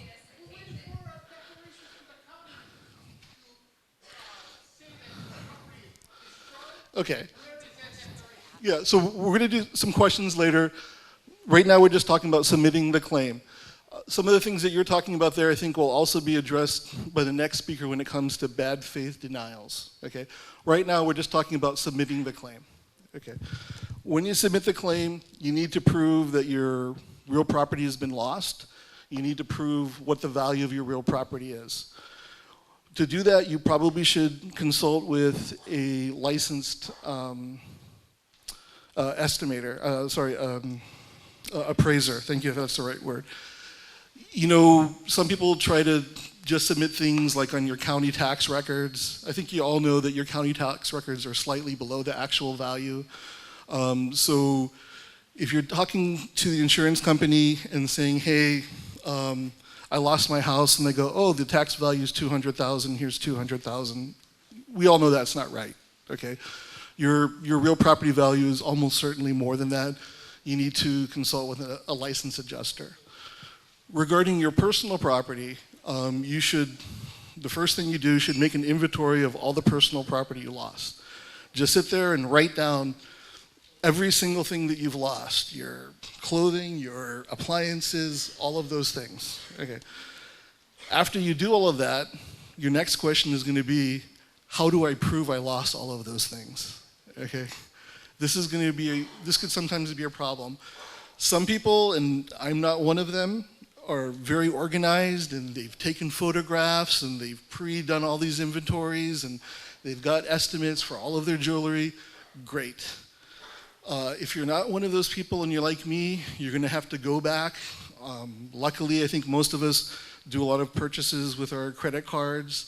You might be able to contact your credit card company and look back and see what some of the values of those things are. Hopefully you may have photographs and other things regarding what your personal property is worth, okay? When you get all of those things together, then you contact the adjuster who's assigned to your claim and you submit a demand, okay? And it's just what it sounds like. You basically put a packet together regarding the value of your property, the value of all your personal property, you submit it to them. Most adjusters are professionals. We tend to disagree greatly on the value of the things that we lose, but hopefully you'll be able to discuss this with them.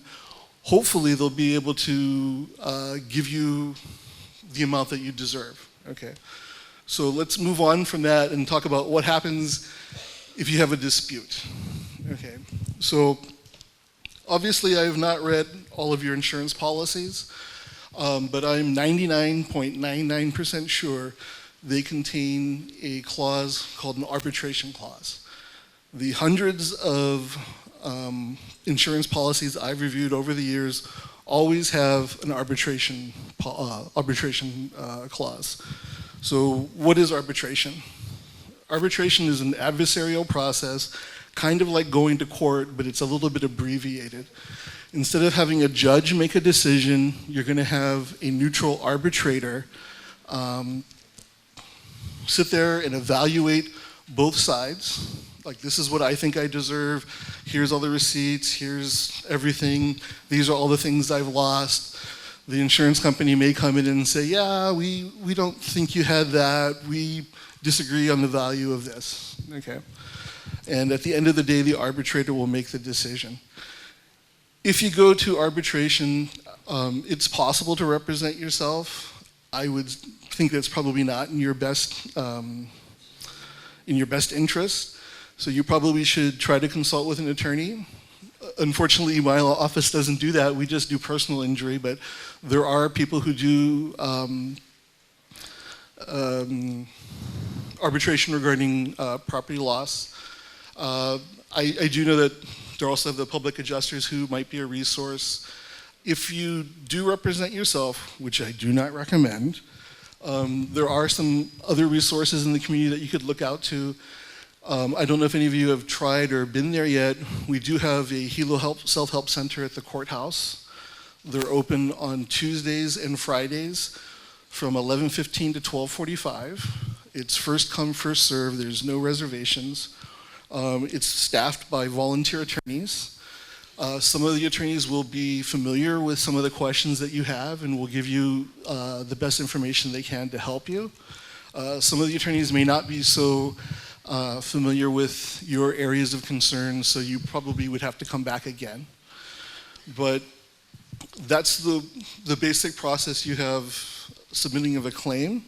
When you submit your claim, you do need to have all of your receipts, so to say, together to show the value of what you've lost. If you are unable after a period of time to get to the resolution that you want, your remedy will probably be arbitration. And let me take a step back. So I told you before, every one of you is probably going to have a arbitration clause, and then I just said probably. It is possible that when you speak to the adjuster, you guys might be close. You guys may not be that far away from it, and either you or the adjuster may recommend mediation. Let me take a step back. The insurance company does not have to agree to mediation. That's just something that you might be able to propose to them. So what is mediation? Mediation is basically a process where you and the insurance company will try to come to a mutual agreement. To go to mediation, you would have to agree to it. You'd have to get the insurance company to agree to it. And then you would both have to pay half the costs. So it's not going to be free. Then you guys are going to have to pick the mediator. Excuse me, I'm kind of getting dry here. A mediator if you go to a good trained mediator, we have a few here on the island. Sometimes we have to go to Oahu for the mediations. They usually cost anywhere from $200 to $500 an hour. Usually if you do it, they usually require you to pay half up front, so either you or the mediator usually pay between $2,500 to $5,000. Sorry, the other side usually pays between $2,500 to $5,000 to get the mediation going. The nice thing about mediation is you agree to it. If they give you a number that you don't agree with, you can walk away and then try the arbitration. Let me kind of go back. I think I may not have talked completely about the arbitration. The arbitration, if you go to that process because you're unable to reach an agreement, you will also have to pay half the cost too. Arbitration is 50-50, so both you and the insurance company would pay 50% of those costs. And as I recommended before, you shouldn't do it by yourself because they're going to send an attorney and the adjuster down to that arbitration to talk to the arbitrator. So you'd be a lot better off having somebody who's familiar with the process representing you. So generally speaking, as I just said, that is the claim process, and that is the remedies if they don't, if you're unable to resolve it through that process. Generally speaking, in Hawaii, you're not allowed to sue your insurance company unless they deal with you in bad faith. And from what I could see, the next speaker is going to talk to you a little bit about that. I'm going to touch on to it a little bit. So as I said, when you sign up for your insurance, there's small print that nobody ever reads that says if you have a dispute with the insurance company, you're going to agree to the arbitration. The insurance company is supposed to treat you with good faith. We can disagree or not whether insurance companies will treat us with good faith or not. But if they are denying some of the things that you are entitled to, and you think that they're doing this on purpose and not treating you with good faith, you do have the option to sue them for a bad faith claim. That is also something that you should not do by yourself, and you should consult with an expert. And that's not my area, so I'll defer that to the next person. Kind of going through this really quick. Let me just also tell you, in my experience, when I'm dealing with an insurance adjuster and I'm trying to resolve this, I usually try to be polite, but persistent. You know, there's a saying, the squeaky wheel gets the grease, okay? But you know, sometimes, no matter how persistent and polite you are, things don't go the way they should or you want them to. So in those kinds of situations, I usually ask to speak to their supervisor, right? If you think that you should be getting the attention or the results that you think you should be getting and you're not getting it, there's always somebody else who's in charge over them, okay? I also tend to memorialize my conversations with adjusters if I think there's going to be a problem. And what I mean by that is, in addition to writing everything down on Tuesday, Thursday, June 7th, I spoke to adjuster John Doe at 2 o'clock. I usually make sure every time I talk to somebody, I ask, who are you? What's your name? I usually ask them, hey, do you have an email address? And then often after I get off the phone with them, I send them an email. So, hey, John, you know, it was a pleasure talking to you this afternoon. It's my understanding that you are going to do this, and you want me to get this, and I'll be talking to you once we get all of these things done. I just kind of do that as a matter of course, and that tends to save me a lot of heartbreak later on. If I ever have a dispute with an adjuster or an insurance company, if they ever say, well, you never told us this, you never told us that, I can always refer them, well, hey, I have this email between me and John Doe on Thursday, June 7th, that laid out everything that we had just talked about. So that's basically the process of submitting a claim and the remedies that you have if you're unable to resolve it through the claim process. Basically it's going to be arbitration. If you're fortunate, you may be able to do a mediation. And if you, at the end of the day, feel that you've been dealt with in bad faith, that they've just denied your claims improperly, you should consult with somebody who specializes in a bad faith defense, so you may be able to see whether you can deal with them in court. Y&I, the bus that goes to Y&I is called the Country Express. I am from the country. I am not a Honolulu attorney. I just want to be clear. I usually start any discussion with a joke, except we're talking about homes, your memories, all that, and I don't find that humorous at all. And I don't know how to break the tension, so I don't think I'll try. Or I could tell an attorney joke, because those are always funny. But I won't. Bill was correct on a couple things he said about insurance and the third party, which is what he deals with, personal injury. That's third party insurance, your auto insurance, all that. You cannot sue your insurance company in a third party claim. Your homeowner's insurance is first party. It's a contract between you and the insurance company. And because of that, there is an ability to sue your insurance company. I'm not advocating that. My hope is that I never get to know anyone really in this room, because that means you got what you deserved and you got what you needed. There are remedies if there are problems with your claim. Bill referenced arbitration. It is actually in your policy, it's called appraisal, and it's a little different, but you can trigger it or the insurance company can trigger it. It means there's coverage, but you disagree on value. Okay? It's the only remedy you as an insured have under the policy to challenge the value. You would invoke it. You actually need to appoint an appraiser, your appraiser. The insurance company will appoint their appraiser. Two-party appointed appraisers will then select what's called the umpire. That is what Bill's referencing as an arbitrator. That is a neutral, doesn't choose a side.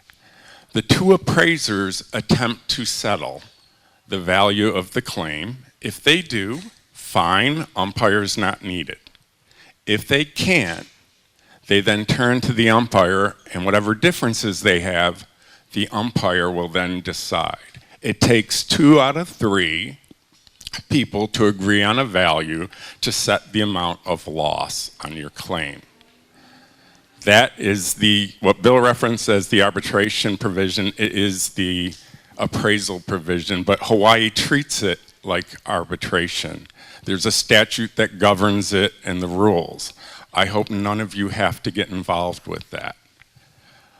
My experience mostly is that when you're adjusting a claim, you can get all the things Bill said to do, all the things everyone else said to do. They will work with you and try to get you settled. There is a huge issue out here on coverage. That's different, okay? Now, the remedies that I talk, when they use the term bad faith, I don't want to get legal, but it's a tort. It's a kind of injury. You have a contract. Contract says you get what you paid for, okay? No pain and suffering, right? None of that stuff. It's just the value on the front, your loss was X, you get that, that's what you get. There is an opportunity maybe for some attorney fees by statute, maybe, if you had to sue. That's it. Bad faith is something different. There is a statute that says there are certain unfair claims practices that the insurance company can't do. I like to twist it, because that's our legislator. They write things in like a double negative that's hard to read, almost like a policy. I don't know if we're at 40 or 50 or whatever Robert's scale is when we look at statutes, but the statute basically, the important things to know is that we keep saying contact in writing. When you submit something in writing, they by law have 15 business days to respond to you in writing. The clock will start. If they don't, that would be a breach. But they can't just acknowledge that they received your notice. They need to reply with specificity of what they're including and what they aren't. I hear everyone today saying they've contacted somebody, I've been denied. I ask you this, have you formally submitted your claim yet? Have you gotten a written denial yet? If you haven't, and probably haven't, the clock really hasn't started. So you need to do that, all right? The other thing is, once a claim, once you agree upon an amount, they basically have 30 days to pay you by statute. There's a whole slew of other things. I'm not going to bore you with them. If we're in looking at unfair claims practices, we're way down the road from where you are today. Way down the road, okay? That means the process didn't work. Something in the process didn't work. And then you can sue your insurance company. Now you're going to ask very specific questions that are next to impossible to answer, because without the policy in front of you, I can't tell you, no one can tell you exactly what you got or don't have. Okay, so you need the policy. And they differ all the time. Okay, and you just saw by raise of hands, some have not, things like that. Policies from their own companies will be different. My hope is that everybody can get their claim taken care of. The issue, most foremost, I hear, is coverage, okay? And coverage is a difficult thing if there's exclusions. And these contracts are written so absurdly to understand. They cover everything, then they take it away, and then they add it back. And you're trying to figure out why words matter, all that. Little words, Robert, I think, showed how little words can make a difference.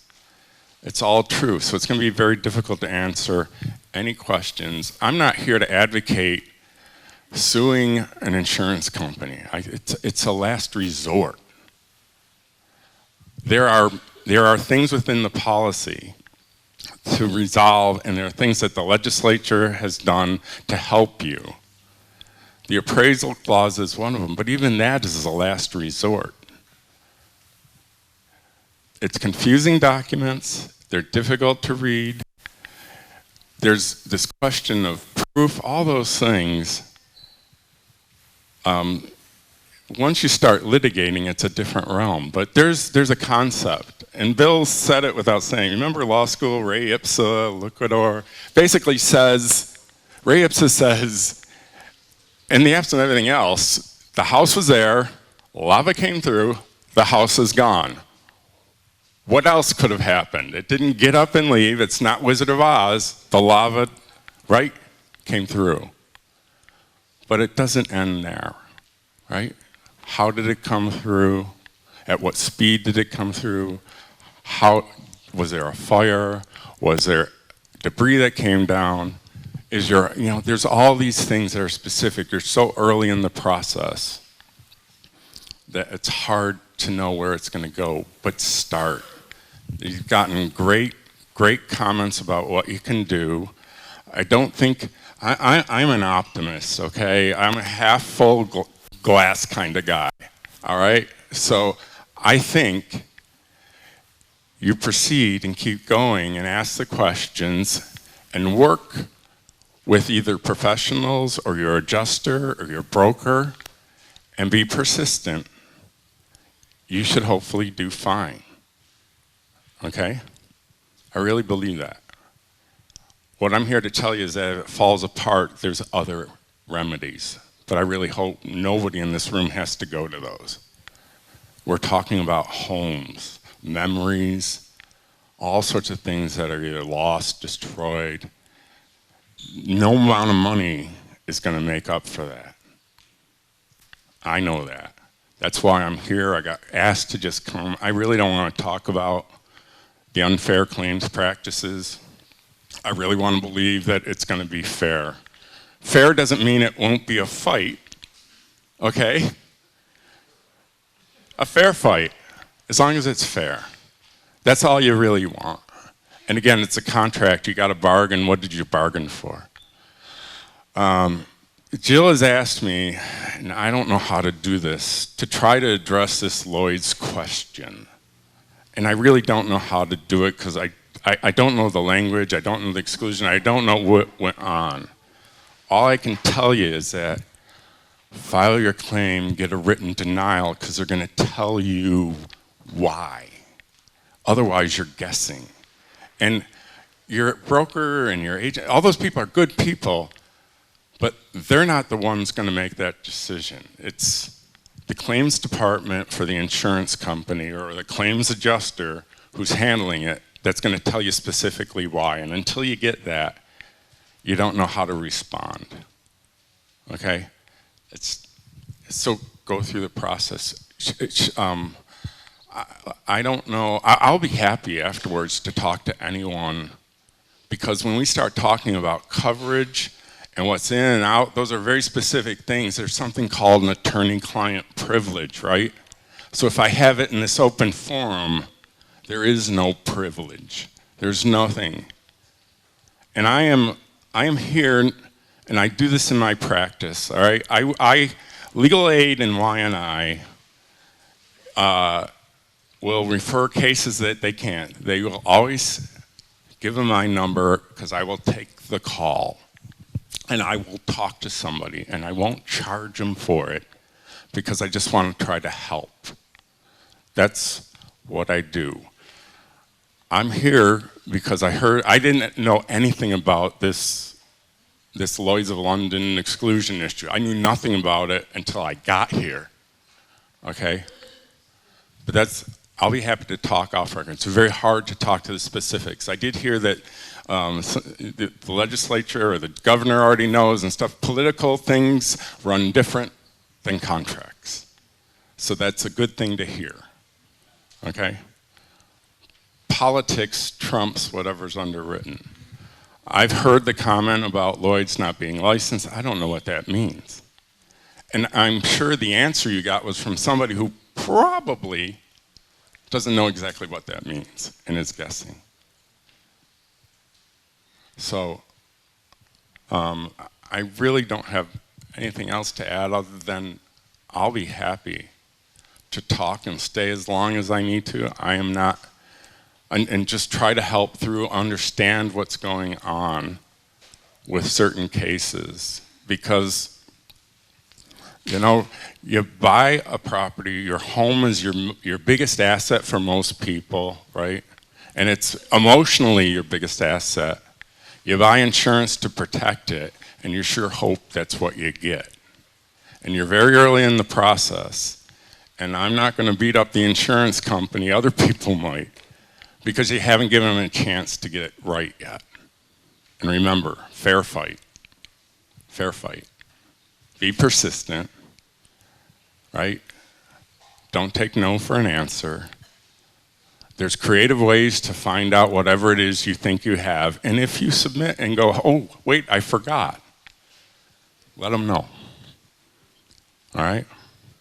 So I'm going to be honest with you. I normally dress like everyone in this room, and I, out of respect coming here, put on my kind of Laura Lee Friday outfit and feel rather awkward right now because this is not who I normally am. But it is. But I did out of respect for you because I got a call, and they said there were going to be probably a lot of people very concerned, want to know the process.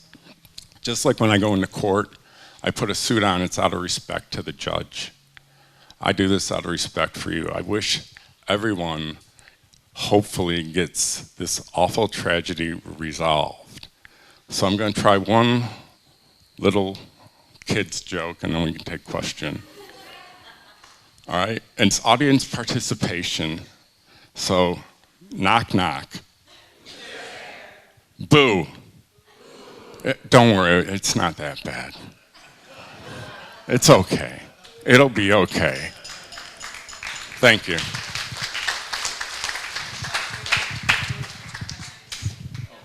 So do we want to open it up to questions?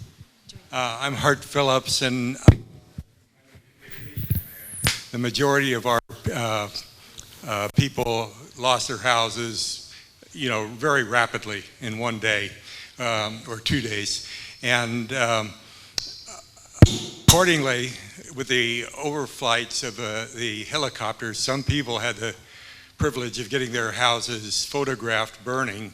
Other ones just don't have houses anymore because it was at night and no overflights. Is that going to impact our ability to make a case? Well, we can always make a claim, but no, a case for our house burning because we don't have a picture of it. Well, I'm going to answer this one. The director who you're trying to answer to, because we all don't want to look any worse than we do. So, you make the claim by starting off by writing your agent saying, I have taken a loss at this address under this policy. You send it to the agent. You don't need to talk to the agent again, honestly, because from that moment on, they're not involved in this process. They want to be because they want you to renew. They want to be because they want you to renew. That's how they make their money. There's nothing wrong with that. Again, I say it again, there's nothing wrong with it. But if you are telling your agent over the phone and she or he or somebody like Judy Moa who's telling you stuff and nothing's in writing, stop it. Put it in writing and see what happens. Just because I'll tell you, if you don't put that in writing, again, like Tom says, you don't start. Your claim is tolling, but so is the tolling of your claim.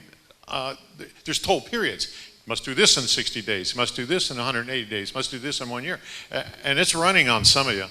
So don't think that there's not a clock running. You have under your duties.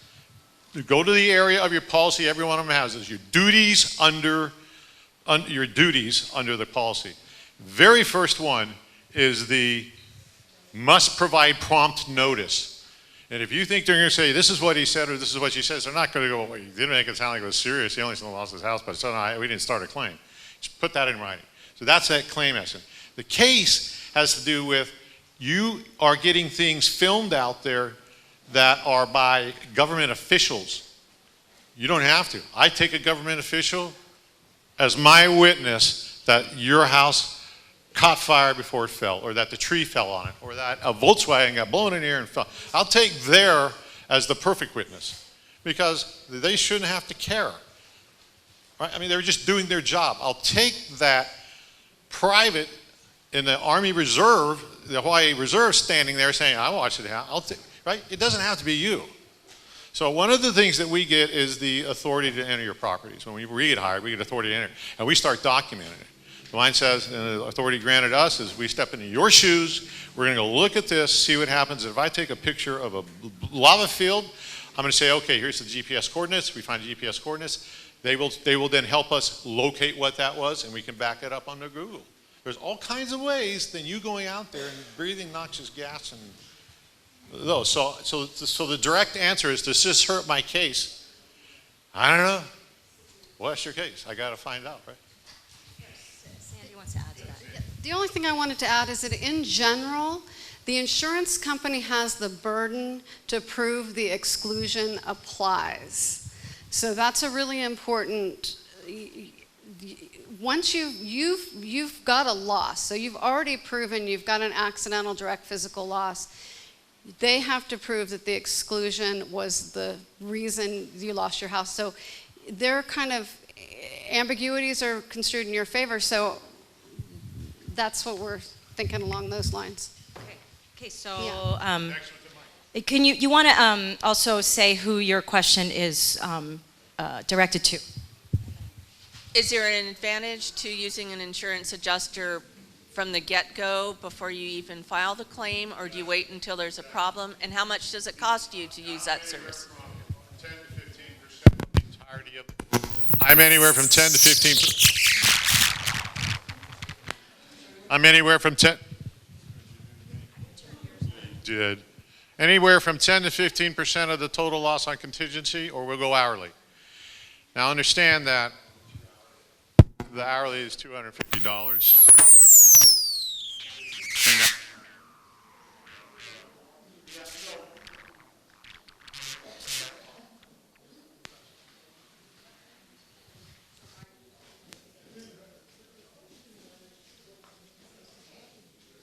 But let me finish that, right? So, where were we through all that?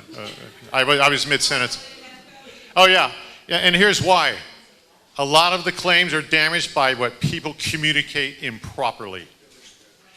And here's, I'll give you that same example. I just use general examples, but I've had people go, I've told them it was mold. I told them it was mold. I go, why would you do that? Well, everybody says mold's bad. I said, yeah, and you got a subloan of $10,000. You have $1 million house policy, but you told them it was mold. I'm telling them it's water damage, and you swore it was mold. Yeah, so I would never have that argument trying to cover your $1 million house if you had not had said that it was something you didn't know about. Mold cannot occur without moisture. Where'd the water come from, right? Was it a fortuitous event? You have a lava flow, that's a fortuitous event, right? So certain things matter. What you say right now, just be careful what you're saying.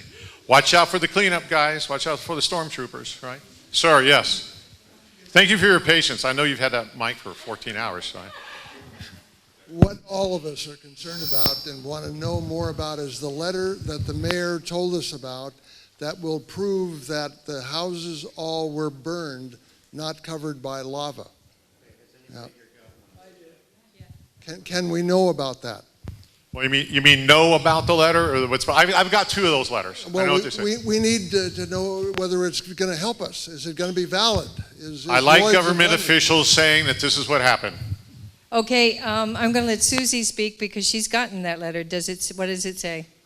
It says volcanic eruptions, and then later that your house went by fire. So I see a potential challenge there. I have a question also. You referred earlier to sort of the power in numbers, and obviously there's a lot of us here that have Lloyds, some having lava exclusion and others don't. Is there some way, and how do we mobilize, because I think there's more power in those of us coming together, and I don't know if that's through you or us are likely to probably need an attorney. So I'm a little concerned to leave all our sign-ins only with you, no disrespect intended, but how do we mobilize as a community? Jill will also have that list. That list is between UP, United Policyholders, and Hawaii Public Adjusters. We're combining the list because there's several lists that were signed. Some are here, some are. So we're just going to make sure we got everybody on one, and we're putting a matrix of who is what and where, so that it's organized. I'm not going to give you some shoebox, but that will go to Jill, UP, and myself. So, Hawaii Public Adjuster, sorry. Okay. You see, so eruption of events, we don't know what that, is that in the policy? I don't know. I honestly, and in your policy says this, and it says that you're getting to an analysis of a policy coverage from a government official writing what the cause of loss is. Right? That's what you want to know. But I can't tell you that till we're. Oh. Is that state? Okay. I've got county. Well, what would it matter? I mean, without the other half, the policy, how are we going to know what the implications are on that particular language? That's the hard part. But you do the drill down, like I kind of showed you, and see if you get to that. I mean, or hire us. I would need an NDA. I can talk to you about more specifics if Coral or them have got an NDA signed. I at least can have the better conversation.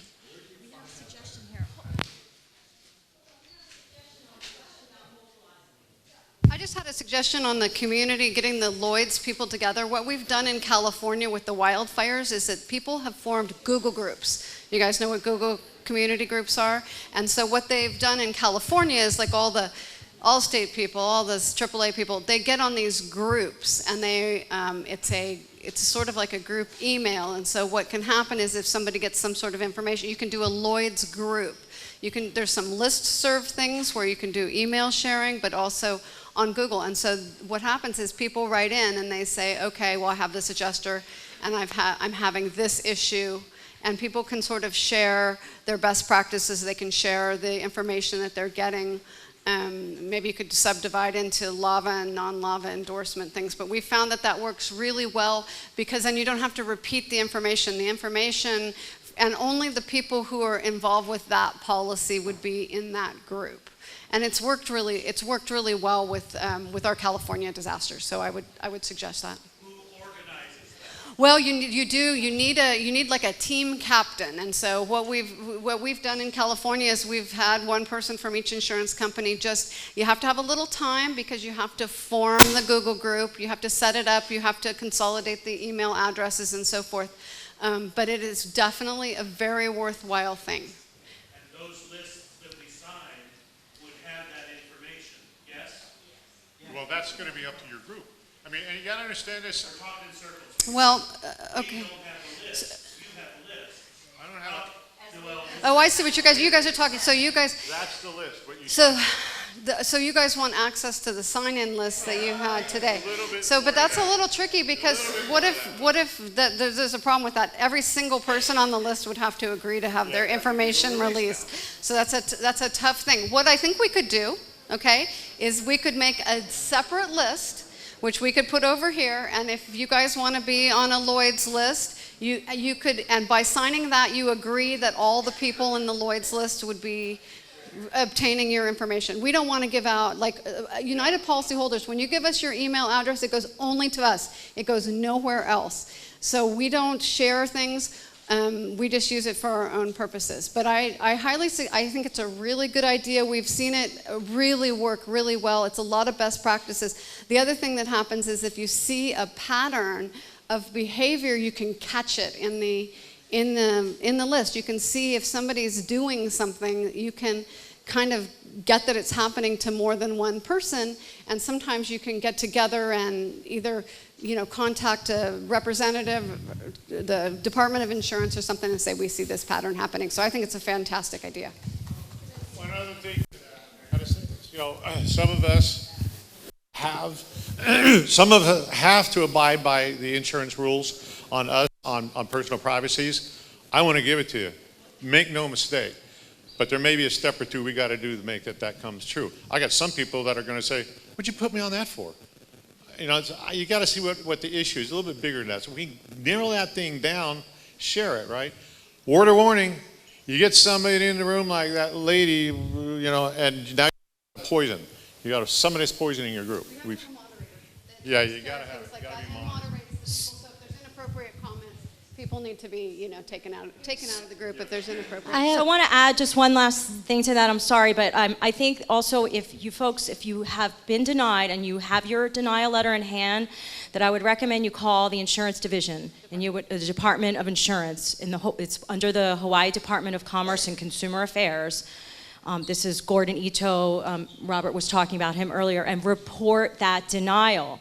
Okay, because then the insurance commissioner might also be able to help with the questions regarding mobilization, the group, having that information as far as who was denied and why, because they're going to also collect that information for whatever purposes they are going to do that, because they're a regulatory body, right? So they regulate the insurance companies. So they're going to be looking closely at these issues, who was denied and why and by whom, okay?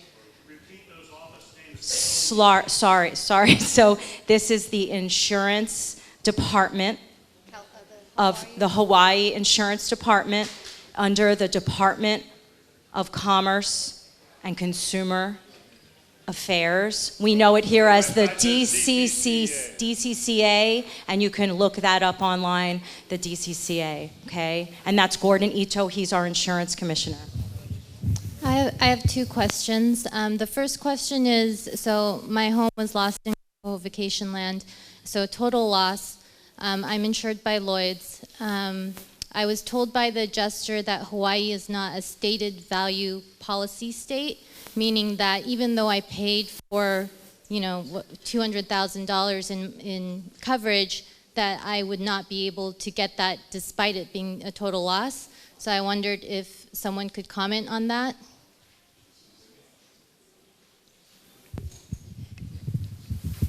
Yeah,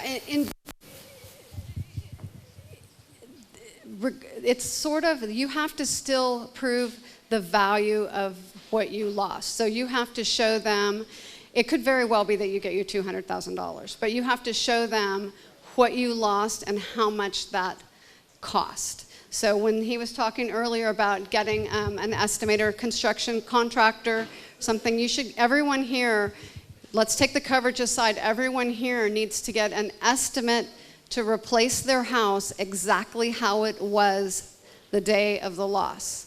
So that's what they owe you, up to the policy limit is to repair or replace with like, kind, and quality of what you lost up to the policy limit. So when they say stated value, there's certain policies, they're very rare, but there's certain policies that it's a stated value policy. If it's the stated value policy, you have $200,000, you lose it, you get the $200,000. That almost never happens in home insurance, so you guys have the burden to get an estimate, submit it to the company in order to get your limits. And my second question is, with the loss of use, we're not going to be able to go back.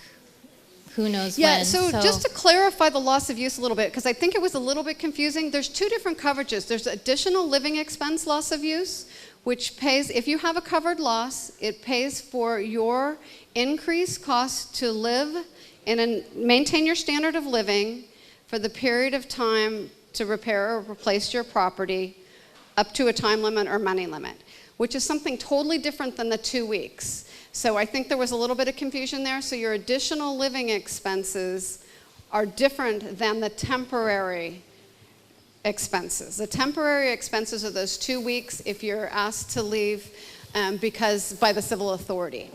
But the loss of use is, my policy is just a 1-year policy, but this is going to take, I don't think we're going to go back. So, how do you get that loss of use and what's the fair amount? Read your policy better. Don't listen to the insurance agents. If you think that look, you can rebuild right there, or you can rebuild over there. You don't have to rebuild on your land. I got somebody who wants to rebuild their house that they have here in a vacation place in New York. I said, no, I think I make that happen. I'll get you to value that, what that is. And then the only difference is you don't get that land. Well, I'm sorry, they can have that land. Then you get this other land. They can build there. With your insurance money, you get that. Word about contractors, remember, they're going to say $400,000. It's more an issue of timing because... I understand. Yeah, so what they have to do is take basically the cost. So if you have your additional living expenses relocate you to live somewhere else. Yeah. Oh, sorry. That's okay. So your additional living expenses pays your increased costs to live somewhere else. So you all have to still pay your mortgage, which is a horrible thing to say, but it's true. You still have to pay your mortgage, and now you have to pay rent to live in another place. So that rent is your increased cost to maintain your standard of living. Just one second. So policies have different things in them. So if you are now paying, $100 a month to rent a place, then that's what they owe you. They owe you, and remember he gave the example of the 5-bedroom home. If you live in a 5-bedroom home, they owe you a 5-bedroom home. The only caveat I'm going to tell you about that is if you have a limit to your additional living expenses, then you're better off taking a smaller home to make it stretch longer. Do you see what I'm saying? If you have say $120,000 limit, you want to make it last as long. Now, most policies, they'll specify in there. California's just passed a law saying they get 2 years no matter what. I don't know what Hawaii says, but the policies usually say 1 year, 24 months. So if you look in your policy, it'll tell you how much time you have. And that's totally different. It has nothing to do with the 2 weeks and letting you onto your property or anything like that. That's just your sort of emergency thing. This is on all the Lloyds of London policies probably. It says this insurance contract is issued by an insurer which is not licensed by the state of Hawaii and is not subject to its regulation or examination. If the insurer is found insolvent, claims under this contract are not covered by any guarantee fund by the state of Hawaii. So we have companies that have 30 to 40 claims. If they go insolvent, or how does this paragraph Lloyds of relate London to us? is not going to go insolvent. Lloyds of London is enormous, so you can forget about that. They're huge. This is a blip on the tiny little bit of their radar screen. So Lloyds isn't going to go. They're what's called a non-admitted insured. So they're allowed to sell insurance here. They're just not one of the licensed insurers. It's just a kind of a side thing. So if you had bought from a kind of a questionable insurance company, then you'd be in a lot worse shape. It also doesn't mean that the Department of Insurance doesn't have any authority over them. It just means that they're kind of a little bit outside of the thing. I wouldn't worry about that unless it becomes a problem. That's something I think it's kind of a red herring. And they're still subject to Hawaii law. They're still subject to Hawaii law. They are. So, Aloha. I'd like to address this to any of the attorneys. I noticed that a lot of Hawaii law is based on case histories of things that have been in court, and we've had lava flows before. So what I'd like to know is concerning whether your house was destroyed by fire or lava, and someone just told me that my house that I mentioned, the lava came in, hit a corner of the house, and then it burnt because the roof is still there. It's not covered by lava, it burnt. So what is the case law? What are the cases that would be, basing these things on as to whether it's lava or whether it's fire?